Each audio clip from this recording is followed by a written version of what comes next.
આકાશની પશ્ચિમી ક્ષિતિજે જ્યારે આજે સૂર્યોદય નહીં પણ સૂર્યાસ્ત થતો હશે ત્યારે તારામોતી હોલમાં આપણા સૌના વહાલા પ્રેરણા મૂર્તિ પ્રેરણા સ્ત્રોત શ્રી ગોવિંદ કાકા થકી આરંભાયેલા જીવન સાનિધ્ય નામના યજ્ઞમાં જે સૂર્ય આજે દેદીપ્યમાન થવાનો છે એનું નામ છે Elon Musk.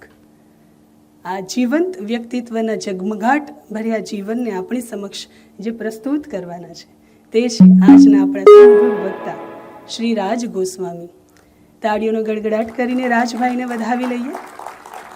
SRK knowledge foundation દ્વારા આયોજિત અને સાર્વજનિક યુનિવર્સિટી દ્વારા સહયોગિત જીવન સાનિધ્યના 32મા જ્ઞાન સત્રની શરૂઆત કરીએ.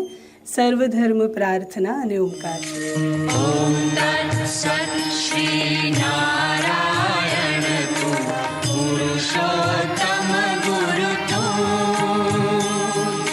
સિદ્ધ બુદ્ધ તું સ્કંદ વિનાયક સવિતા પાવક તું.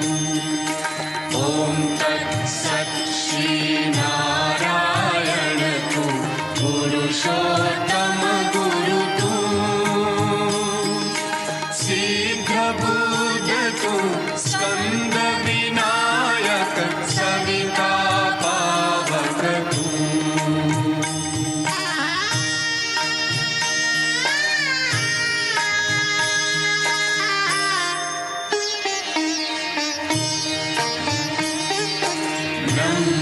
બ્રહ્મમસ્તુ યહુવશક્તિ તું ઈસુ પિતા પ્રભુ તું રુદ્ર વિષ્ણુ તું રામ કૃષ્ણ તું રહીમતાઓ તું.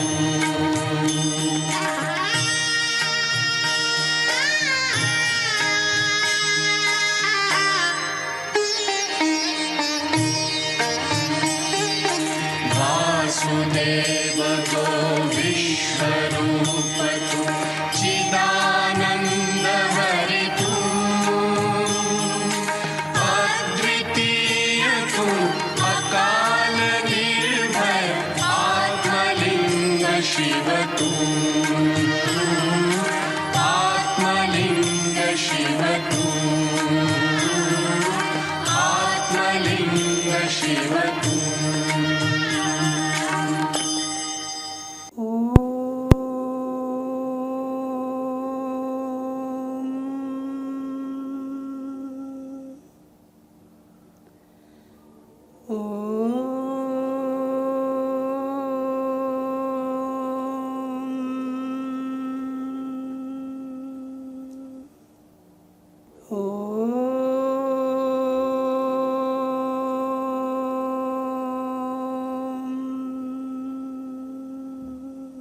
જય શ્રી કૃષ્ણ. જીવન સાનિધ્યના 32મા સાનિધ્યની પરંપરા આગળ વધારીએ. પુસ્તક પૂજન કરીએ. શ્રીમદ ભગવદ્ ગીતાના પુસ્તક પૂજન માટે હું આજના આપણા વક્તા શ્રી રાજભાઈ ગોસ્વામી, SRK નોલેજ ફાઉન્ડેશનના પ્રેસિડેન્ટ શ્રી કમલેશભાઈ યાજ્ઞિક તેમજ સાર્વજનિક એજ્યુકેશન સોસાયટીના ભૂતપૂર્વ ચેરમેન શ્રી CS જરીવાલા સાહેબને વિનંતી કરીશ. આજે શ્રીમદ ભગવદ્ ગીતાના 7મા અધ્યાયનો 3જો શ્લોક મને મળ્યો છે આપની સાથે શેર કરવા માટે. મનુષ્યાણામ સહસ્ત્રેષુ કશ્ચિદ યતતિ સિદ્ધયે યતતામપી સિદ્ધાનામ કશ્ચિન મામ વેતિ તત્વતઃ. શ્રી ભગવાન અર્જુનને એમ કહે છે, સહસ્ત્ર મનુષ્યોમાંથી ભાગ્યે જ કોઈ એક સિદ્ધિ પ્રાપ્ત કરવા માટે કોશિશ કરે છે અને સિદ્ધિ પ્રાપ્ત કરનારાઓમાંથી પણ ભાગ્યે જ કોઈ એક મને વાસ્તવમાં જાણે છે. તો માનવ કલ્યાણ અર્થે અધધ કંપનીઓના સ્થાપક, સહસ્થાપક અને નેતૃત્વ કરનારા ઇલોન મસ્કને માટે આ શ્લોક વધારે પડતો સંલગ્નિત છે એવું મને લાગ્યું. સાથે સાથે રાજભાઈ આજના આપણા વક્તા, એમને માટે પણ એવું કહી શકાય કે એવા અંગ્રેજી અલભ્ય ઇન ધ સેન્સ કે ગુજરાતી લોકોને માટે પ્રસ્તુત થઈ શકે એવા પુસ્તકોનું ગુજરાતી ભાષાંતર આપશ્રી કરી રહ્યા છે. અને રાજભાઈનું સ્વાગત કરવા માટે હરિયાળા મેમેન્ટો પ્લાન્ટથી આપણે એમને સન્માનિત કરીએ. રાજભાઈ વિશે ઘણું બધું કહી શકાય એમ છે. તાજેતરમાં પોરબંદરના પુસ્તક મેળા માટે એક શખ્સે એવી કમેન્ટ લખી કે પુસ્તકો વાંચો તો પાપ ધોવા માટે ગંગામાં ન જવું પડે. પુસ્તકો વાંચો તો પાપ ધોવા માટે ગંગામાં ન જવું પડે. પુસ્તકો વાંચો તો ગેરકાયદેસર અમેરિકા ન જવું પડે. એની સાથે હું એક વાક્ય એડ કરું કે જીવન સાનિધ્યમાં આવતા રહો તો મોટિવેશન માટે સતત કોઈ શોધ કરવી ન પડે, અહીંયાથી જે મળી જાય. અને આ પહેલાં જે 2 વાક્ય છે એ 2 વાક્યની કમેન્ટ આપણી સમક્ષ જેમણે મૂકી છે એ શખ્સનું નામ રાજેન્દ્ર જશવંતલાલ ગોસ્વામી, એટલે કે આપણા રાજ ગોસ્વામી.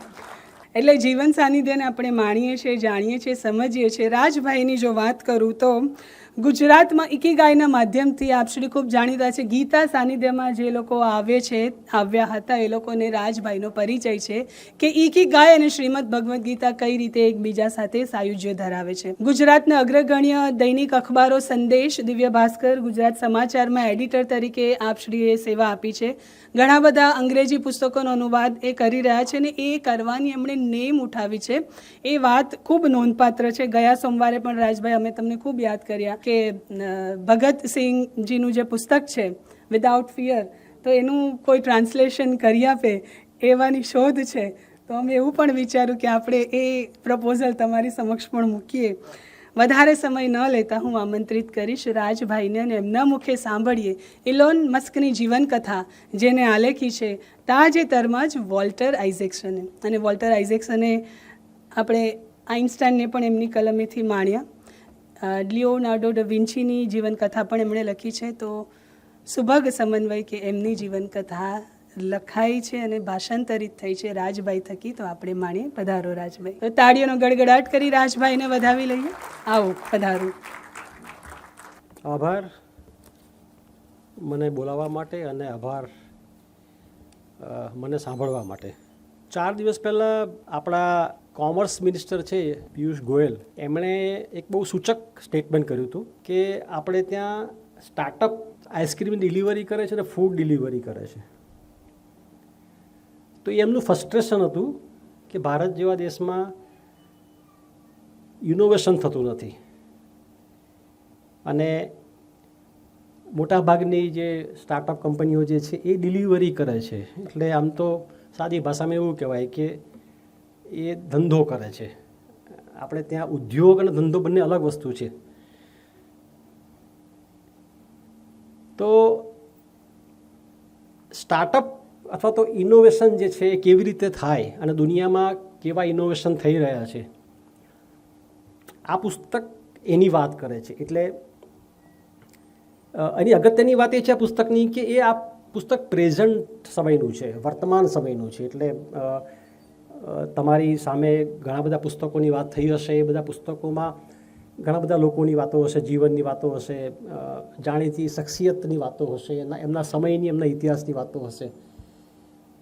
બટ આની એક રિમાર્કેબલ વાત એ છે કે this book is about present and also about the future. એટલે કે ભવિષ્ય જે આપણી સામે આવી રહ્યું છે અથવા બનવાનું છે એનો જે શેપ જે છે, આકાર, એ આકાર જે છે એ એલન મસ્ક જે છે એમાં એનું મોટું યોગદાન છે. એલન મસ્ક બહુ કોન્ટ્રોવર્શિયલ ફિગર છે.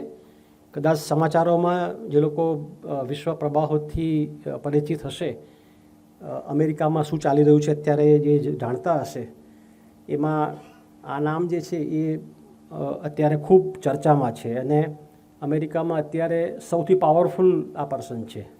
ડોનાલ્ડ ટ્રમ્પ જે છે એ સેકન્ડ ટર્મમાં આવ્યા ત્યારે એમણે એના માટે સ્પેશિયલ એક પોઝિશન ઊભી કરી છે સરકારની અંદર. ડિપાર્ટમેન્ટ ઓફ ગવર્મેન્ટ એફિશિયન્સી નામનો ડિપાર્ટમેન્ટ ખોલ્યો છે. અને એલન મસ્ક એ એના માટે બહુ જાણીતા છે. એમના પોતાની કંપનીઓમાં એમણે જે પણ સ્ટાર્ટઅપ કર્યા છે, જે પણ નવી નવી કંપનીઓ ખોલી છે, એમાં સાદી ભાષામાં એવું કહેવાય કે સાફ સફાઈ માટે. સાફ સફાઈ કેમ કરવી? જૂની સંસ્થાઓ હોય, જૂની સરકારી સંસ્થાઓ હોય, જૂની કંપનીઓ હોય, એમાં એક સિસ્ટમ ગોઠવાઈ ગયું. એ સિસ્ટમમાં બધું એ સિસ્ટમ પ્રમાણે ચાલે, એમાં બહુ ઝાઝો ફેરફાર થાય નહીં, કારણ કે વર્ષો જૂનું હોય. એટલે તો એલન મસ્ક એના માટે બહુ જાણીતા છે કે બહુ નિર્દયી રીતે બધી સાફ સફાઈ કરે છે. અને ડોનાલ્ડ ટ્રમ્પને એટલા બધા પાવર આપી દીધા છે કે અમેરિકામાં અત્યારે તો કદાચ રસ્તાઓ ઉપર વિરોધ પણ થઈ રહ્યા છે એમની સામે, બંને સામે. એનું શું પરિણામ આવશે એ આપણને ખબર નથી. દુનિયામાં પણ ઘણા બધા એના રિપરકશન આવી રહ્યા છે. તો એવી વ્યક્તિ કે જેનું કોન્ટ્રીબ્યુશન ખૂબ છે વર્તમાન સમયમાં, અને એવી વ્યક્તિ કે જે ઘણું બધું એવું ડિસ્રપ્શન લાવી રહી છે સિસ્ટમમાં, ઉદ્યોગોમાં, ટેકનોલોજીમાં, કામ કરવાની પદ્ધતિમાં, અને એ કઈ રીતે માનવજાતને એટલે અફેક્ટ કરશે. એટલે આ પુસ્તકમાં ઘણી બધી વાતો છે. હું કેટલી કહી શકીશ સમયના મર્યાદામાં રહીને, અથવા તો કેટલી મને યાદ આવશે, કારણ કે આ પુસ્તક જે છે એનો એક સીમિત ઇન્ટરપ્રિટેશન પણ છે કે ભાઈ મારા માટે શું આની અંદર આ પુસ્તકમાં, જે આપણો મૂળ વિષય એવો છે કે ભાઈ આપણે પુસ્તકો વાંચીને આપણે એમાંથી કંઈ શીખીએ. તો એક તો વ્યક્તિગત રીતે હું એમાંથી શું શીખી શકું છું એ પણ છે એની અંદર. એની સાથે સાથે એક બ્રોડર પર્સ્પેક્ટિવ જે છે એને ગ્લોબલ પર્સ્પેક્ટિવમાં, હિસ્ટોરિકલ પર્સ્પેક્ટિવમાં જોવાનો. કારણ કે આપણે ચાર દિવાલોમાં બેસીને આપણે જોઈએ કે બધું બરાબર ચાલી રહ્યું છે, કારણ કે સરસ પંખો ચાલે છે, એસી ચાલે છે, લાઇટ ચાલે છે, બધું બરાબર છે દુનિયામાં. કદાચ દુનિયા દિવાલોની બહારની દુનિયા જે છે એ આપણે જોતા નથી. તો એ જે હિસ્ટોરિકલ જે પ્રવાહો જે છે એ પ્રવાહોમાં આ માણસ જે છે એ કઈ રીતે કોન્ટ્રીબ્યુશન કરી રહ્યો છે, અને આવનારી દુનિયા કેવી હશે એના કેટલાક પાયાઓ અત્યારે નખાઈ રહ્યા છે. એટલે આપણું તો જોવું જ જોઈએ એઝ અ વાચક તરીકે. એટલે હું પોતે એક વાચક છું, એમણે ઘણી ઓળખાણ આપી મારી, પણ બેઝિકલી આઈ એમ અ રીડર. તો હું વાંચતો રહું છું, કારણ કે વાંચવાથી આપણને દુનિયામાં શું ચાલી રહ્યું છે, આપણે ક્યાં જઈ રહ્યા છીએ, મને એમાંથી શું મળે છે, આપણે આપણી આજુબાજુના લોકોમાં શું આપી શકીએ, અને આપણી આવનારી પેઢી જે છે એને શું સમજણ આપી શકીએ, એ પણ જોતા રહેવું જોઈએ. માત્ર પોતાના પૂરતું પણ મર્યાદિત ન હોય. તો આ વ્યક્તિ જે છે અથવા આ પુસ્તક જે છે એના ગ્લોબલ પર્સ્પેક્ટિવ ખૂબ બધા છે, એના હિસ્ટોરિકલ પર્સ્પેક્ટિવ ખૂબ બધા છે, કે કઈ રીતે ટેકનોલોજીને ઇમ્પેક્ટ કરે છે, કેવી રીતે બિઝનેસ કરવાની સ્ટાઇલ બદલાઈ ગઈ છે આખી. અને એટલા માટે ઇમ્પોર્ટન્ટ છે કે ભારતમાં આવી રહ્યા છે એલન મસ્ક. ભારતમાં ટેસ્લા કાર જે છે એની ઇલેક્ટ્રિક જે કાર છે, જે અત્યારે highest selling car in the world છે, ઇલેક્ટ્રિક કાર. એમની સ્ટારલિંક નામની એક કંપની જે છે, જે ઇન્ટરનેટ પ્રોવાઈડ કરે છે, એ ભારતમાં આવી રહી છે. એટલે ભારતનું જે બિઝનેસ વર્લ્ડ છે એ પણ ડિસ્ટર્બ થશે એમના આવવાથી. એટલે એમાં જે પોલિટિક્સ, જે વર્લ્ડ પોલિટિક્સ જે છે, અથવા અમેરિકા સાથેનું જે પોલિટિક્સ છે, એમાં આ બધી બિઝનેસ પણ હોય છે. એટલે આપણે એનાથી અજ્ઞાન ના રહી શકીએ, અજાણ ના રહી શકીએ, ઇગ્નોર ન કરી શકીએ. કારણ કે હવેનું પોલિટિક્સ જે છે ને એ લડાઈઓ થતી નથી, યુદ્ધ નથી થતા, એ બિઝનેસ વોર થાય છે, કારણ કે બધું પૈસા છે અલ્ટિમેટલી. તો એમાં આ વ્યક્તિને સમજવો જરૂરી છે આપણા માટે, કે ભાઈ આપણે શા માટે આના પુસ્તક જે મેં વાત કરી હમણાં, કે આ પુસ્તક મેં કર્યું છે અનુવાદ એનો, અને એનો બેઝિક એનો આઈડિયા એ જ હતો કે ગુજરાતીમાં એક પુસ્તક એવું સુલભ કરવું જોઈએ કે જેથી કરીને લોકોને ખ્યાલ આવે કે એક અત્યારનો પ્રેઝન્ટ સમયનો એક વ્યક્તિ એવો છે કે જે ઘણી બધી રીતે દુનિયાને અસર કરી રહ્યો છે. એની બેઝિક થોડી વાત કરું તમને, તો એલન મસ્ક જે છે એ એક આપણે જે કહાની બધી સાંભળીએ છીએ કે એક વ્યક્તિ જે છે કોઈ નાનકડા શહેરમાંથી કે નાનકડા ગામમાંથી મોટો થઈને પછી શહેરમાં આવે અને પોતાના આત્માના બળથી, પોતાના વિચારોથી, પ્રતિભાથી ખૂબ સફળતા મેળવે, સક્સેસ મેળવે. તો જે રેગ્સ ટુ રિચીસની કહાની છે, કંઈક અંશે એની કહાની એવી જ છે. ઘણી બધી આત્મકથાઓમાં, જીવનચરિત્રમાં તમે આ સાંભળ્યું હશે, વાંચ્યું હશે, અહીંયાથી વક્તાઓ આવી ગયા તમને કહી ગયા હશે. કંઈક અંશે એવું જ કંઈક છે કે ભાઈ પ્રિટોરિયા, આફ્રિકામાં જે છે એ પ્રિટોરિયામાંથી એ આવે છે, એનો જન્મ ત્યાં થયેલો, અને ત્યાંથી એ મોટો થયો, ત્યાંથી કેનેડા ગયો. કેનેડા જવાની જે સ્ટોરી જે છે એ લગભગ આપણી સ્ટોરી જ છે. આપણે ત્યાં લોકો ગામડાઓમાં, શહેરોમાં, મધ્યવર્ગના લોકો જે છે એ કેનેડા જઈએ, કારણ કે કેનેડા ઘણું સારું છે. કેનેડાથી અમેરિકા જવાશે, કારણ મૂળ અમેરિકા જવું હોય આપણે ત્યાં, એટલે અમે કેનેડા થઈને અમેરિકા જવાની વાત છે. તો એલન મસ્ક પણ કંઈક એવા જ વિચારથી, કારણ કે ત્યાં રંગભેદની નીતિ હતી એ વખતે, એવું કમ્પલસરી હતું કે આર્મી જોઈન કરવું પડે દરેકે, ફરજિયાત. એટલે એલન મસ્કને આર્મી જોઈન કરવું નહોતું, અને બીજું કે એને નાનપણથી એવું હતું કે મારે જે કરવું છે એ અમેરિકામાં થશે. એટલે હી વોન્ટેડ ટુ રન અવે, ભાગી જવું હતું આફ્રિકામાંથી. એટલે કેનેડા ગયો, અને કેનેડાથી પછી એ અમેરિકામાં ગયો, અને અમેરિકામાં જઈને ગ્રેજ્યુએશન કર્યું, અને ત્યાં જઈને બધી સ્ટાર્ટઅપ કંપનીઓ શરૂ કરી.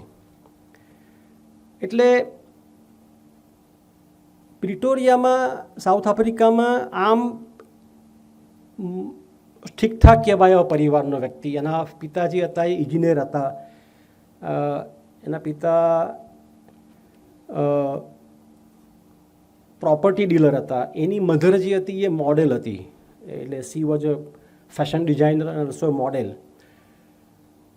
એટલે ઘરમાં ગરીબી નહોતી, પરંતુ આફ્રિકાની સામાજિક પરિસ્થિતિ અને એમના ઘરની કેટલીક પરિસ્થિતિ એવી હતી કે જેના કારણે એલન મસ્ક જે છે એને બહુ ગોઠતું નહોતું ત્યાં આગળ. સ્કૂલની અંદર આપણે છેલ્લે પછી વાત કરીશું એના વિશે કે આમાંથી શું શીખવા જેવું છે.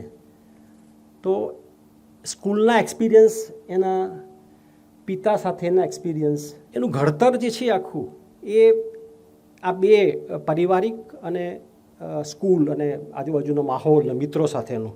થોડા દિવસ પહેલાં આપણે ત્યાં એક સુનિતા વિલિયમ્સ જ્યારે પાછા આવ્યા 9 મહિનાની સફર પરથી, આમ તો અટકી ગયા હતા, ત્યાં ફસાઈ ગયા હતા, અને આવ્યા ત્યારે આપણે અહીંયા આગળ ભારત કી બેટી આપણે કહેતા હતા, ને ખુશી થઈ આપણને. સાચી વાત છે, પરંતુ મને વિચાર આવ્યો હતો એ વખતે કે એ જે રોકેટ જે હતું ને, રોકેટ એલન મસ્કે બનાવ્યું હતું. 9 મહિનાથી એ ફસાઈ ગયા હતા, અને પાછું લાવવાની કોઈ મુશ્કેલી નાસાને પડતી હતી. તો જેવા ટ્રમ્પ સત્તામાં આવ્યા અને એલન મસ્ક એમની સાથે જોડાયા, તો એની પોતાની જે કંપની જે છે સ્પેસએક્સ કરીને, એની પોતાની રોકેટ બનાવવાની પોતાની બે ફેક્ટરી છે, રોકેટ બનાવે છે, અને એ રોકેટમાં સુનિતા વિલિયમ્સ પાછા આવ્યા. તો એ જે કંપની બનાવી છે એમણે, એમાં એની મેજર કંપની, એટલે ફ્લેગશિપ કંપની કહેવાય એની સ્પેસએક્સ જે છે એ એનું મેજર એક માનવજાત અને અમેરિકન બિઝનેસીસમાં, ટેકનોલોજીમાં કોન્ટ્રીબ્યુશન છે. એની વાત પણ કરીશું પાછળથી આપણે કે Y this company is very important, સમજવા માટે આપણા. તો કંપની જે છે એનો મૂળ ઉદ્દેશ જે છે એ મંગળ ગ્રહ છે. એટલે આ માણસ પહેલો એવો છે as a businessman, as a technocrat, as a innovator, જેણે એવું સપનું જોયું છે કે મારે મંગળ ઉપર એક એવી કોલોની બનાવવી છે કે જ્યાં આપણે બધા જઈ શકીએ અને રહી શકીએ. એટલે ચંદ્રથી આગળની વાત છે, મૂનથી આગળની વાત છે, અને માત્ર રિસર્ચની વાત નથી. એટલે નાસા જે છે અને બીજી ઘણી બધી સ્પેસ એજન્સીઝ છે દુનિયાની, ભારતની પણ છે, એ લોકો રિસર્ચ તો કરી જ રહ્યા છે સ્પેસની અંદર, અને મૂન ઉપર અને મંગળ ઉપર અને ઇવન સૂર્ય ઉપર. પણ એલન મસ્કે એવું કહ્યું છે કે કારણ કે એ જાણે છે કે આ પૃથ્વી ઉપર માનવજાત જે છે એનો ખતરો, એની સામે ખતરો મોટો છે, અને ઘણા બધા સાયન્ટિસ્ટો એ એગ્રી છે એની સાથે. એક સ્ટીફન હોકિંગ નામના સાયન્ટિસ્ટ થઈ ગયા 2-3 વર્ષ પહેલાં, એમનું અવસાન પણ થયું છે. He is known as A modern day Albert Einstein. એમણે એવું પ્રિડિક્શન કર્યું હતું કે આપણી પાસે 600 વર્ષ છે ખાલી પૃથ્વી ઉપર. વી વિલ બી ઇન ટ્રબલ. આપણે ઘણી બધી ટ્રબલમાંથી પસાર થઈ રહ્યા છે. ક્લાઇમેટ ચેન્જીસના ઇસ્યુઝ છે, ઠંડી ગરમીના ઇસ્યુઝ છે, પાણીનું સ્તર વધી રહ્યું છે, બીજા ઘણા બધા ઇસ્યુઝ છે. ન્યુક્લિયર બોમ્બ જે છે, ન્યુક્લિયર વેપન્સ જે છે એની પોતાના જોખમો છે. આ પ્રકારના નેતાઓ પણ છે જે હવે તો કે જે ખુલ્લેઆમ ધમકી આપે છે. આ ટર્મ જે છે એ ખુલ્લેઆમ ધમકી આપી છે ઘણા બધા દેશોને. ગઈકાલે એમણે યુરોપને ધમકી આપી છે, રશિયાને ધમકી આપી છે, પેલેસ્ટાઇનને ધમકી આપી છે એમણે. તો પાવર જે છે એ આખો આ ન્યુક્લિયરમાંથી આવે છે, અને ન્યુક્લિયર પાવર જે છે એ કેટલી હદે કંટ્રોલમાં રહી શકે એના શંકાઓ છે એની અંદર. તો એ સ્ટીફન હોકિંગે પણ એવું કહ્યું 600 વર્ષ આપણી પાસે છે, અને આપણે વીલ હેવ ટુ ફાઇન્ડ એક બીજી જગ્યા શોધવી પડશે જ્યાં આપણે જઈને રહી શકીએ, નહીં તો આ બધું અહીંયા પતી જશે.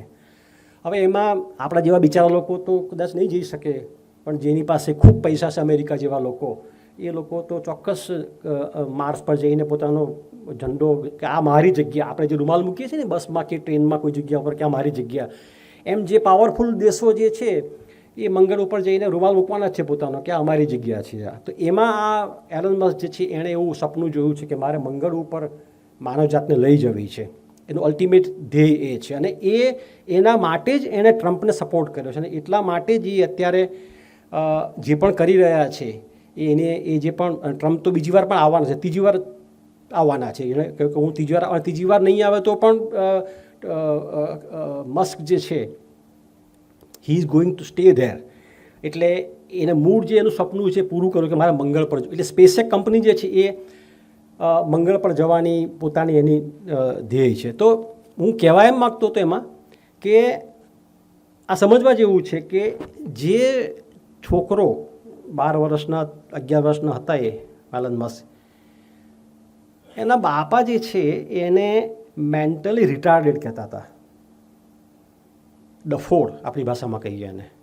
સ્કૂલમાં પણ એને બુલિંગ કરતા હતા છોકરાઓ, કારણ કે એની પાસે અમુક પ્રકારની સ્કિલ નથી, સોશિયલ સ્કિલ નથી એની પાસે, એ કમ્યુનિકેશન સ્કિલ નથી એની પાસે સિમ્પથી નથી. આપણે જે સિમ્પથી પાછળથી આપણે વાત કરીશું એના વિશે, એમાં એ આ બધું ઘણું શીખવા જેવું છે એમાંથી, કે આપણે એમાંથી કઈ રીતે સમજી શકીએ. તો એમ્પથી નથી એમની પાસે, હી ડઝ નોટ અન્ડરસ્ટેન્ડ કે સામેવાળી વ્યક્તિ જે છે એ શું ફીલ કરે છે, એની પાસે ફિલિંગ નથી એ. એટલે એના ડિસિઝનો જે હોય છે ખૂબ આકરા હોય છે. એટલે નાનપણમાં હી વોઝ સો ઇન્ટ્રોવર્ટ તો ખરા, પરંતુ બોલી ના શકે, બિહેવ ન કરી શકે, સામાજિક પરિસ્થિતિની અંદર સરખી રીતે કમ્યુનિકેટ ન કરી શકે. તો એના ફાધર જે છે એને ડફોડ કહેતા હતા, મેન્ટલી રિટાર્ડેડ. તો મેન્ટલી રિટાર્ડેડ માણસ આજે માર્ટિયર એક્સપ્લોરર છે. એટલે તમે જુઓ કે એ એક એની સફર શરૂ થઈ કે જેમાં he was consider to be a duffer. આજે he is consider to be one of the most intelligent person as far as business and technology is concerned, as far as success is concerned. એટલે એની જે exceptional skill જે છે જેનાથી એટલે એમ તો એમને એસ્પર્જન નામનું એક બીમારી છે, ઓટિઝમ કહેવાય છે, અને ઓટિઝમ સ્પેક્ટ્રમ જેને કહેવાય છે મોડર્ન ટર્મની અંદર. કદાચ આમિર ખાનની ફિલ્મ જે આવી હતી તારે જમીન પર, એની અંદર એ બાળકની વાત કરી હતી, એમાં એ ઓટિઝમનો થોડોક રેફરન્સ હતો.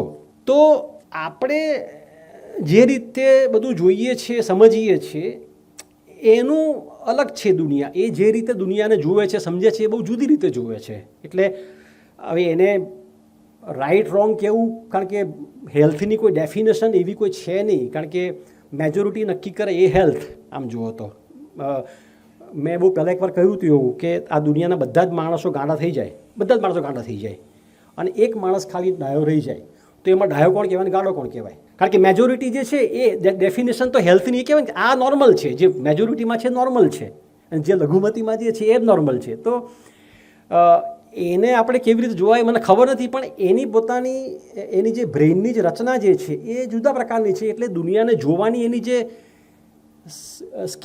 સ્કિલ કહો કે આવડત કહો કે ટેવ કહો કે સ્વભાવ કહો કે વૃત્તિ કહો, તો એ લુક્સ વેરી ડિફરન્ટલી. એટલે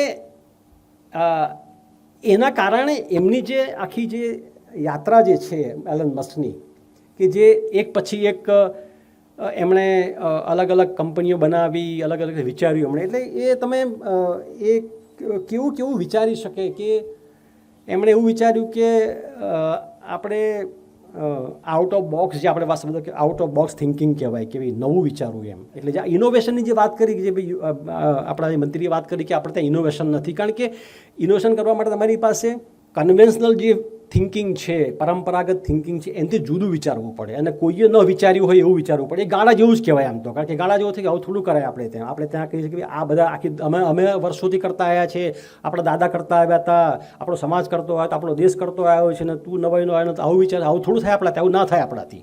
તો ઇનોવેશનમાં એવું છે કે તમારે જુદું વિચારવું પડે. કદાચ એ જુદું એવું હોય કે કોઈ તમને સપોર્ટ પણ ન કરે, તો એ એલન મસ્ક જે છે એણે એક કંપની બનાવી હતી બોઈંગ કન્સ્ટ્રક્શન નામની, જેમાં એમણે વિચાર્યું હતું કે અમેરિકામાં ટ્રાફિકની સમસ્યાઓ ખૂબ છે, રોડ પરના ટ્રાફિકની. એમણે એવું વિચાર કર્યું કે નીચે જમીનમાં આપણે ટનલ બનાવીએ 2 શહેરો વચ્ચે, અને એમાં હાઈ સ્પીડ ટ્રેન કે એક આમ તો ટ્રેન ના કહેવાય પણ ટ્યુબ કહેવાય, અને ટ્યુબની એને કલ્પના કરી હતી કે એ જમીનમાં ખાડો ખોદીને ત્યાંથી પછી ટ્રાફિકની સમસ્યાઓ હલ કરવા માટે એ કંપની આજે પણ છે એની અંદર. તો એ બહુ શરૂઆતની કંપની હતી. આ યલો પેજીસ નામની બુક આવતી હતી આપણે ત્યાં બહુ વર્ષો પહેલાં. એ યલો પેજીસની એમની બુકને આખી જે ડિરેક્ટરી જે છે એને ઓનલાઈન કરવાની, એને ડિજિટલ કરવાની, એનું કામ એમણે સૌથી પહેલી કંપનીમાં આ કર્યું હતું. એ વખતે લોકલ ન્યૂઝપેપર જે હતા એની સાથે કોન્ટ્રાક્ટ કરીને એમણે એ સિટી ગાઈડ નામની એક ડિજિટલ એક બુક બનાવી હતી કે જે ન્યૂઝપેપર સાથે એ લોકો એના રીડર જે છે એને આપે.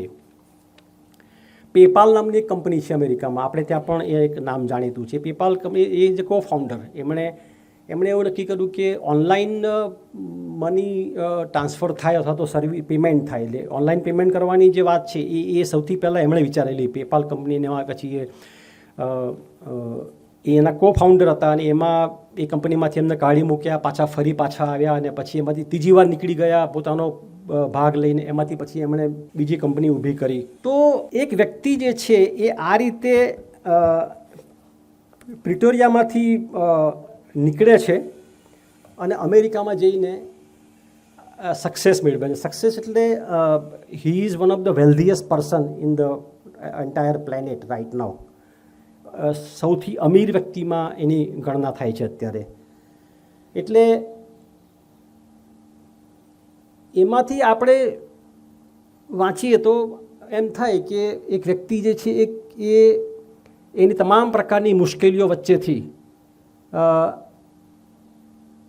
રસ્તો શોધી અને પોતાને જે કરવું છે એમાં એ આગળ વધે અને એ અહીંયા સુધી પહોંચી શકે કે એનું નામ તો થાય, એની સક્સેસ મળે, પાવર પણ મળે, એના પર પુસ્તક લખાય.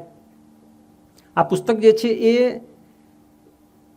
બહુ પ્રેઝન્ટ સમયમાં લખાયું છે. એટલે એ અર્થમાં કે આજે વોલ્ટર આઇઝેકસન જે છે એમણે 2 કે 3 વર્ષ સુધી એલન મસ્કની સાથે રહીને, એટલે એલન મસ્કની જ્યારે પ્રપોઝલ આવી ત્યારે એટલે આ સમજવા જોઈએ, બીજા બધા પુસ્તકો જે છે લગભગ તો રિસર્ચ બેઝ હોય છે કે રેફરન્સ બેઝ હોય છે કે ભાઈ જૂના કોઈ ડોક્યુમેન્ટ્સ અવેલેબલ હોય, માણસો અવેલેબલ હોય તો એને મળીને પૂછીને પુસ્તકોમાંથી, લાઇબ્રેરીઓમાંથી લઈને પુસ્તકો બનતા હોય છે. આ પુસ્તક જે છે એ જે રાઇટર જે છે આઇઝેકસન, જે પોતે બહુ સારા પત્રકાર હતા અમેરિકામાં, CNN CEO પણ હતા, એ CNN જે ચેનલ જે છે એના એ. તો એમની 3 વર્ષ સુધી એલન મસ્કની સાથે રહીને, એટલે એવરી ડે સવારથી સાંજ સુધી એલન મસ્કની જે પણ પ્રવૃત્તિ હોય, ઓફિસીસ હોય, મિટિંગો હોય, ટ્રાવેલિંગ હોય, સાથે જવાનું, સાથે બેસવાનું અને એ ઓબ્ઝર્વ કરે. અને એમના જે ફેમિલી મેમ્બર્સ છે એલન મસ્કના, એમના ફાધર, એના મધર, એમના 2 ભાઈઓ છે, 2 બહેનો છે, એમની પત્ની છે, બાળકો છે, કર્મચારીઓ છે બીજા બધા, એની સાથે મળીને એના વિશે જાણવાનું. એટલે આઇઝેકસને જે છે એ એમની સાથે રહીને આ પુસ્તક લખ્યું છે. એટલે બધું એમાં ઘણું બધું લાઈવ છે, એટલે કે એ જે જોયું છે એ લખે છે. એટલે એ પુસ્તક એ રીતે ખાસું બધું જીવંત પુસ્તક છે. હવે થોડીક કંપનીઓની વાત કરું તમને કે આમ તો બધા આમ જાણીતા જ છે. ટેસ્લા નામની કંપની છે, એમની એક ઇલેક્ટ્રિક કાર બનાવે છે, એટલે ક્લીન એનર્જી જે કહેવાય. ટેસ્લા કાર જે છે એની પાછળનો મૂળ ઉદ્દેશ્ય હતો કે એનર્જી, જે કન્વેન્શનલ એનર્જી છે, જે પેટ્રોલ ડીઝલની એનર્જી છે, એનાથી દૂર જઈને એક ઇલેક્ટ્રિક કાર બનાવીને એમણે એ ટેકનોલોજીને ઓટોમોબાઈલ ઇન્ડસ્ટ્રીમાં જે અત્યારે અમેરિકામાં જે મોટું એક ક્રાંતિ આવી, એ આ ઇલેક્ટ્રિક કારની ક્રાંતિ આવી. અને અત્યારે હાઈએસ્ટ સેલિંગ કાર છે એમની, ટેસ્લા એમની.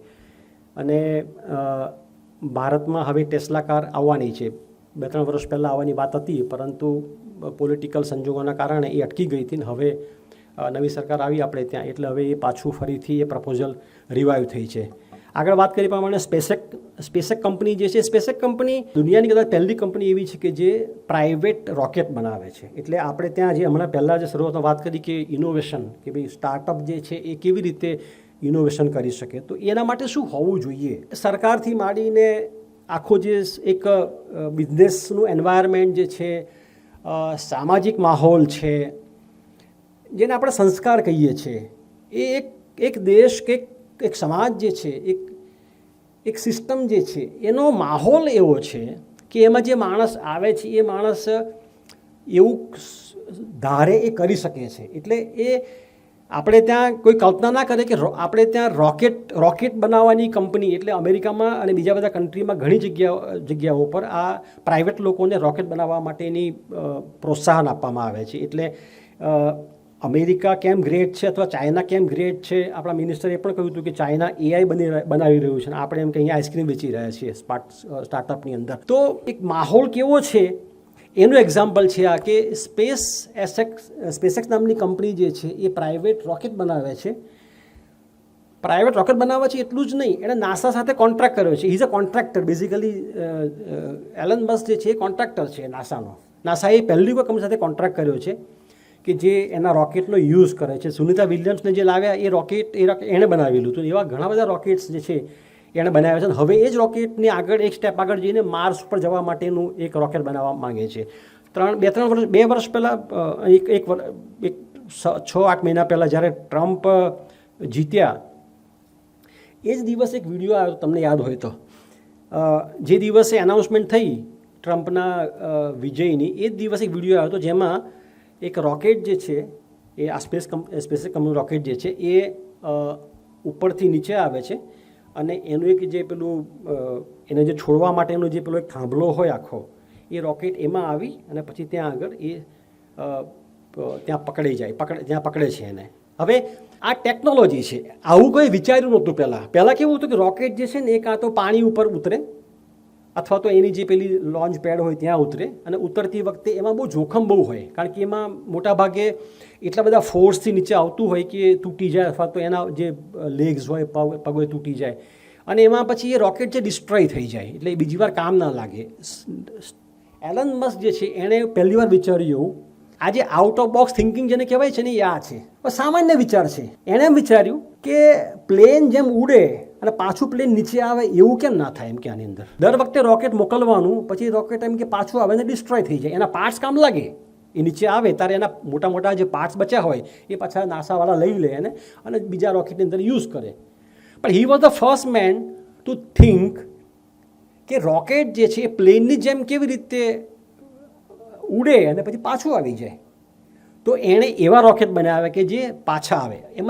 એમાં એક આગળ વાત કરી એણે કે જ્યારે એ કેલિફોર્નિયામાં કોઈ જગ્યા ઉપર એમના મિત્રો સાથે એક ચાઇનીઝ રેસ્ટોરન્ટમાં ચાઇનીઝ ફૂડ ખાવા ગયેલા, અને ચાઇનીઝ ફૂડનું પેલું જે હોય છે પેલી લાકડાની પેલી જે ખાવાની ચોપસ્ટિક, આ જે હું જે વાત કરું છું વિડીયોની, એમાં જે પેલો જે થાંભલો એનું નામ ચોપસ્ટિક હતું. એણે કહ્યું એ જ્યારે જમતો હતો હોટલની અંદર, તો એણે આ રીતે ખાય એટલે જે એ પકડાય એમ. તો એમાંથી એને વિચાર આવ્યો, ગાંડપણ જે છે ને એ આ રીતે ક્યાંક દેખાતું હોય, કે એણે વિચાર્યું કે એ વખતે એના મનમાં ચાલતું હતું કે આ રોકેટ જે છે એને સેફલી નીચે લાવવું હોય તો એ રોકેટ બેઝિકલી એને લોન્ચ કરવા માટે એનું જે લોન્ચ પેડ કહેવાય એને મૂકવામાં આવેલો અહીંયા ત્યાં, અને ત્યાંથી એ રોકેટ જે છે ત્યાંથી લોન્ચ થાય. એનો જે થાંભલો હોય એમાં રોકેટ મૂકે અને ત્યાંથી રોકેટ ફાયર થાય અને ત્યાંથી એ પછી ઉપર જાય, અને પછી જ્યારે પાછું આવે ત્યારે કાં પાણીમાં આવે કાં જમીન ઉપર આવે, ને એ વખતે એમાં જે પણ તૂટે ને એ બધી પછી પાછું લે. કે આ રોકેટ જ્યાંથી ઉડે છે ત્યાં જ પાછું કેમ ના આવે? અચ્છા, પાછું આવે તો એને પકડવું કેવી રીતે? એટલે એના એન્જિનિયરો થોડાક એ થઈ ગયા હતા. એણે જરા કહ્યું કે આવું, તો એન્જિનિયરો કન્વેન્શનલ થિંકિંગમાં માનતા હશે. એણે કહ્યું કે આવું થોડું થાય એમ કે આવું પોસિબલ જ નથી એમ કે. તો એણે કહ્યું કે પોસિબલ ના હોય તો બહાર નીકળી જાવ એમ કે. He is known for that. આપણે પછી વાત કરીશું એની. તો એણે કહ્યું કે આ કરવું છે, તમે કેમ કરવું છે એ મને સમજાવો. આ ન થાય એ વાત નથી, મારે આ કરવું છે. કે એણે કહ્યું કે હું જમતો હતો ત્યાં આગળ, તો એમ કે ચોપસ્ટિક જે છે એ ચોપસ્ટિક જેવું એમ કે આપણે હાથ બનાવીએ કોઈ લોન્ચ પેડ ઉપર, લોન્ચ પેડ જે છે એમાં 2 હાથ બનાવીએ અને એ હાથ જે છે એ પકડી લે, એ રોકેટ જે છે પાછું ત્યાં જ આવે એમ કે. અને પછી પકડાઈ જાય આમ. હવે આ વાત જે છે ને 2022ની છે. 2022માં આ વાત એના ઘરમાં પણ થયેલી અને ઓફિસમાં વાત થયેલી છે. તો જે દિવસે ચેપ્ટર લખતો હતો ને હું 22નું આજે ચોપસ્ટિકવાળું, એ જ દિવસે આ અમેરિકામાં એ ટ્રમ્પનો વિજય થયો ને એ જ દિવસે આ વિડીયો પણ રિલીઝ થયો. એટલે યોગાનું યુગ જે હું લખતો હતો એ વખતે જ રાત્રે મેં આ વિડીયો પણ જોયો કે આ યોગાનું કેવો છે. હું જે વાત લખી રહ્યો છું 22માં મિટિંગમાં કહેલું એણે કે મારે આવું એક લોન્ચ પેડ જોઈએ છે કે જે ચોપસ્ટિકની જેમ પકડી લે આમ કરીને. અને એ 25માં પછી એ રીતે એક રોકેટનું ફાલ્કન જે એને રોકેટ જે છે એ પાછું આવ્યું. અને જે એન્જિનિયર ના પાડી હતી એને જવું જ પડ્યું ઓફિસ છોડીને. બીજા એન્જિનિયર રાત દિવસ એક કરીને ટેકનોલોજી શોધી, કમ્પ્યુટર, એટલે બધા એના કમ્પ્યુટરના કામો બધા ઘણું બધું કામ હોય એની અંદર. એણે તો આઈડિયા આપી દીધો કે મારે આવું જોઈએ છે. તો એક તો reusable rocket is known as a reusable rocket એ એણે બનાવ્યા છે. એટલે એનાથી શું થાય, કોસ્ટ ઘટી ગઈ છે. જે આજે સ્પેસની જે ટેકનોલોજી છે એનો મોટો પ્રોબ્લેમ એ છે કે એની કોસ્ટ બહુ હોય છે અને ગવર્મેન્ટ સિવાય કંઈ કરી ના શકે. કારણ કે પ્રાઇવેટ કંપની માટે તો પોસિબલ જ નથી, કારણ કે એ તો એની કોઈ આપણે ઇમેજિન ન કરી શકીએ એટલી કોસ્ટ આવે છે. તો એણે એક તો સ્પેસ એણે કહ્યું કે જો માર્સ પર જવું હોય આપણે તો સૌથી પહેલાં તો એની કોસ્ટ ઓછી કરવી પડે. આ ટેકનોલોજી જે છે એની કોસ્ટ તમે ઓછી કરો તો જ પોસિબલ છે ભવિષ્યમાં એવા રોકેટ બનાવવાની કે જે પ્લેનની જેમ જાય ને પાછા આવી જાય. સો રીયુઝેબલ એટલે કોસ્ટ ઘટાડવા માટે એવા રોકેટ જોઈએ કે જે રીયુઝેબલ હોય, પછી ફરીથી એ જ રોકેટનો ઉપયોગ કરી શકાય.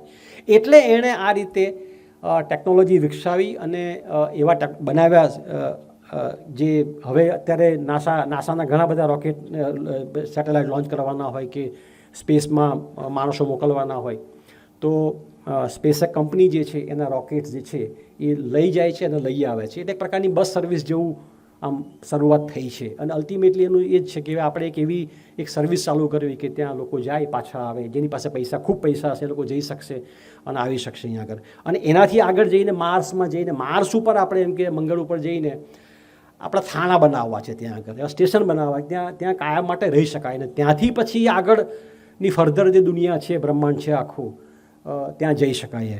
તો સ્પેસ ટેકનોલોજીને સંપૂર્ણપણે એક ક્રાંતિકારી દિશામાં આગળ લઈ જવાની જે વાત આખી જે છે અત્યારે એનું આ શ્રેય એલન મસ્કને જાય છે. એવી રીતે સ્ટારલિંક જે છે એની કંપની એ સેટેલાઇટ બનાવે છે. અને સેટેલાઇટ અત્યારે ઘણા બધા સેટેલાઇટ ત્યાં છે જે ઇન્ટરનેટ સર્વિસ પ્રોવાઈડ કરે છે. ભારતમાં એ આવવાનું છે. એ જે ટેસ્લા અને સ્ટારલિંક બે ભારતમાં આવવાના છે. તો જીઓ સામે કોમ્પિટિશન ખૂબ આવવાની છે હવે. એટલે હવે આઈ ડોન્ટ નો હવે કેવી રીતે મુકેશભાઈ અને એલનભાઈ જે છે કેવી રીતે કરે છે, એમાં ટ્રમ્પ કેવી રીતે રોલ પ્લે કરે છે. તો સ્ટારલિંક જે છે એ ઇન્ટરનેટ સર્વિસ પ્રોવાઈડ કરે છે. એનો મોટો પ્રભુત્વ છે અત્યારે વર્લ્ડની અંદર. યુક્રેન વોરની અંદર જ્યારે રશિયાએ યુક્રેનની તમામ સેટેલાઇટ લિંક તોડી નાખી અથવા તો એની પર પેલા પ્રતિબંધો મૂકી દીધા, તો યુક્રેને એલન મસ્કને રિક્વેસ્ટ કરી. એલન મસ્કે યુક્રેનમાં કમ્યુનિકેશન સિસ્ટમ આખી પાછી ઓપરેશનમાં લાવી આપી. અને ટ્રમ્પના જીત્યા પછી જે ટ્રમ્પે કહ્યું કે મારે આ યુક્રેન અને રશિયાનું વોરનો અંત લાવવો છે, તો પહેલો કોલ જે છે એ એલન મસ્કે ઝેલેન્સ્કીને કર્યો હતો. પહેલો કોલ કે ભાઈ આપણા સાહેબ છે હવે આવું વિચારે છે અને તમે તૈયાર રહેજો, તમારે આવવાનું છે અહીંયા આગળ. પછી આવ્યાને શું થયું આપણને ખબર છે. તો કારણ કે એ ટ્રમ્પની અને ઝેલેન્સ્કીની મિટિંગમાં જે બધી બબાલ થઈ આખી દુનિયાએ જોયું હતું એ. તો એ સ્ટારલિંક જે છે એમની એ કંપની એ આ રીતે અલગ અલગ દેશોમાં એ પોતાની ઇન્ટરનેટ સર્વિસ પ્રોવાઈડ કરે છે. બીજું મહત્ત્વનું એનું જે એક એક્વિઝિશન કહેવાય અથવા તો કંપની લીધી એમણે એ ટ્વિટર જે હવે એક્સ નામ છે. એક્સ નામની હિસ્ટ્રી બહુ જૂની છે, બહુ કોન્ટ્રોવર્શિયલ પણ છે. ઘણા બધા લોકોએ કહ્યું હતું કે એક્સ નામ કેવી રીતે રખાય એમ કે. અને મૂળ એમની છે ને X.com નામની બહુ જૂની કંપની એક હતી, એનો જે એક દીકરો છે. અને એનું કે નામ તો વિચિત્ર કંઈક છે, XS something is very very weird નામ છે એનું. X.com જે છે એ એમણે બહુ પહેલાં રજિસ્ટર કરાવી રાખ્યું હતું. અને સમબડી એના કંપનીમાંથી કહ્યું પણ ખરું કે આ તો કોઈક વિચિત્ર પ્રકારની વેબસાઇટનું નામ લાગે છે, એક્સ થોડું નામ હોય એમ કે, પણ કે મને એક્સ શબ્દ ગમે છે એમ કે, એટલે એણે બસ મને શબ્દ ગમે છે એટલે એણે પછી એક્સ રાખ્યું ને પછી ટ્વિટરનું એમણે એક્સ કર્યું, એટલે હવે એ એક્સ તરીકે ઓળખાય છે. ટ્વિટર એ લેવા પાછળ જેમાં પરાગભાઈને કાઢી મૂકવાવાળા એલન રાતોરાત કહ્યું કે કાલથી નહીં આવતા એમ કે, એટલે આપણે ત્યાં હું આ વિચારતો તો કરતી વખતે કે મેં એવું જોયેલું છે અનપ્રોફેશનલ કંપનીઓ જે હોય છે, કાકા જાણતા હશે કે જે કોઈ માણસ કોઈ કર્મચારી હોય એ કંઈક કશું કરે, ભૂલ થાય એની, તો સિક્યોરિટીવાળાને ફોન કરીને કહી દે કે ભાઈ હું જે મેં ઘણા પેપરોમાં કામ કર્યું તે આવું જોયું છું મેં, તે હું નામ ન આપું પણ સિક્યોરિટીવાળાને કહી દે કે પેલા ભાઈને છે ને કાલથી રાત ભાઈને એને આવાજ નહીં દેતા અંદર એમ કે તમે, એટલે તમે સવારે દઈને 10 વાગે જાઓ, સિક્યોરિટીવાળો તમને કહી દે સાહેબ આવાજ ના પાડીશ તમને. અનપ્રોફેશનલ જે સંસ્થાઓ છે, ઓફિસો છે, કંપનીમાં આવું થતું હોય છે. પણ મેં એવું પહેલી વાર જાણ્યું કે આ ટ્વિટરમાં આ મસ્કે આ પરાગભાઈ સાથે એવું કર્યું હતું, તમે કાલથી નહીં આવતા એમ કે, એટલે ત્યાં સુધી કે ઈમેલ આઈડી એમનું બંધ થઈ ગયું, એમની ઓફિસના જે પણ એક્સેસ બધા બંધ થઈ ગયા, એટલે તે હદ સુધી એલન મસ્ક જે છે એ રૂથલેસ છે, નિર્દયી છે. તો ટ્વિટર જે છે એ લેવા પાછળનું મૂળ કારણ જે હતું એ હતું કે એના પોલિટિકલ કારણો ઘણા બધા છે, ફ્રીડમ ઓફ સ્પીચના કારણો છે, રાઇટ વિંગ પોલિટિક્સ છે, મિસઇન્ફોર્મેશન છે. એમાં જૂનું જે ટ્વિટર હતું મેનેજમેન્ટ એણે ઘણા બધા અમુક પ્રકારના મોડરેશન રાખ્યા હતા કે અમુક પ્રકારનું કન્ટેન્ટ મોડરેશન જેને કહેવાય કે ભાઈ કેવું કન્ટેન્ટ આવશે, કેવું કન્ટેન્ટ નહીં આવે, અમુક તમે કન્ટેન્ટ મૂકો તો એ તમારી કન્ટેન્ટ બ્લોક થઈ જાય, અથવા તો તમે રિપીટેડલી કરો તો તમારું એકાઉન્ટ સસ્પેન્ડ થઈ જાય. એવા ઘણા બધા એમાં રિસ્ટ્રિક્શન હતા, કારણ કે જે મૂળ ટ્વિટર હતું એને એવું લાગતું હતું કે ભાઈ આ એક બહુ મોટી ગ્લોબલ કંપની છે અને દુનિયાની અંદર, અને ટ્વિટરનો રોલ બહુ મોટો છે અલગ અલગ દેશોની અંદર. આપણે જોયું છે કે ઇસ્લામિક કન્ટ્રીઝની અંદર, લિબિયાની અંદર જોયું છે, સિરિયામાં જોયું છે, ત્યાં ઘણી બધી ક્રાંતિઓ થઈ છે, સામાજિક બળવાઓ થયા છે, વિદ્રોહ થયા છે. એમાં ટ્વિટરની પોતાની ભૂમિકા ખૂબ છે, કારણ કે કન્વેન્શનલ જે મીડિયા જે છે એ કામ ન લાગે ત્યારે ટ્વિટર એક જગ્યા છે જ્યાં માણસ આવીને બોલી શકે. મસ્ક જે છે એ આમે પોતાને બહુ નિષ્પક્ષ ગણે છે, પણ એ મૂળ તો બિઝનેસમેન છે, એટલે જે પણ પ્રકારની સરકાર આવે એની સાથે રહેવાનું એવો. અને અમેરિકામાં તો ડોનેશન આપવાની પણ પરંપરા ખૂબ છે પાર્ટીની અંદર, તો એણે બંને પાર્ટીઓને ડોનેશન આપેલું છે, પણ બાઇડનને પણ આપેલું છે અને ટ્રમ્પને પણ આપ્યું છે. પણ ટ્રમ્પ સાથે થોડું એક્સ્ટ્રા એનો અફેર છે, અફેર એટલે પ્રેમ છે વધારે પડતો, કારણ કે બંને લગભગ સરખા છે, એટલે જે માનસિકતા જે છે બંનેની.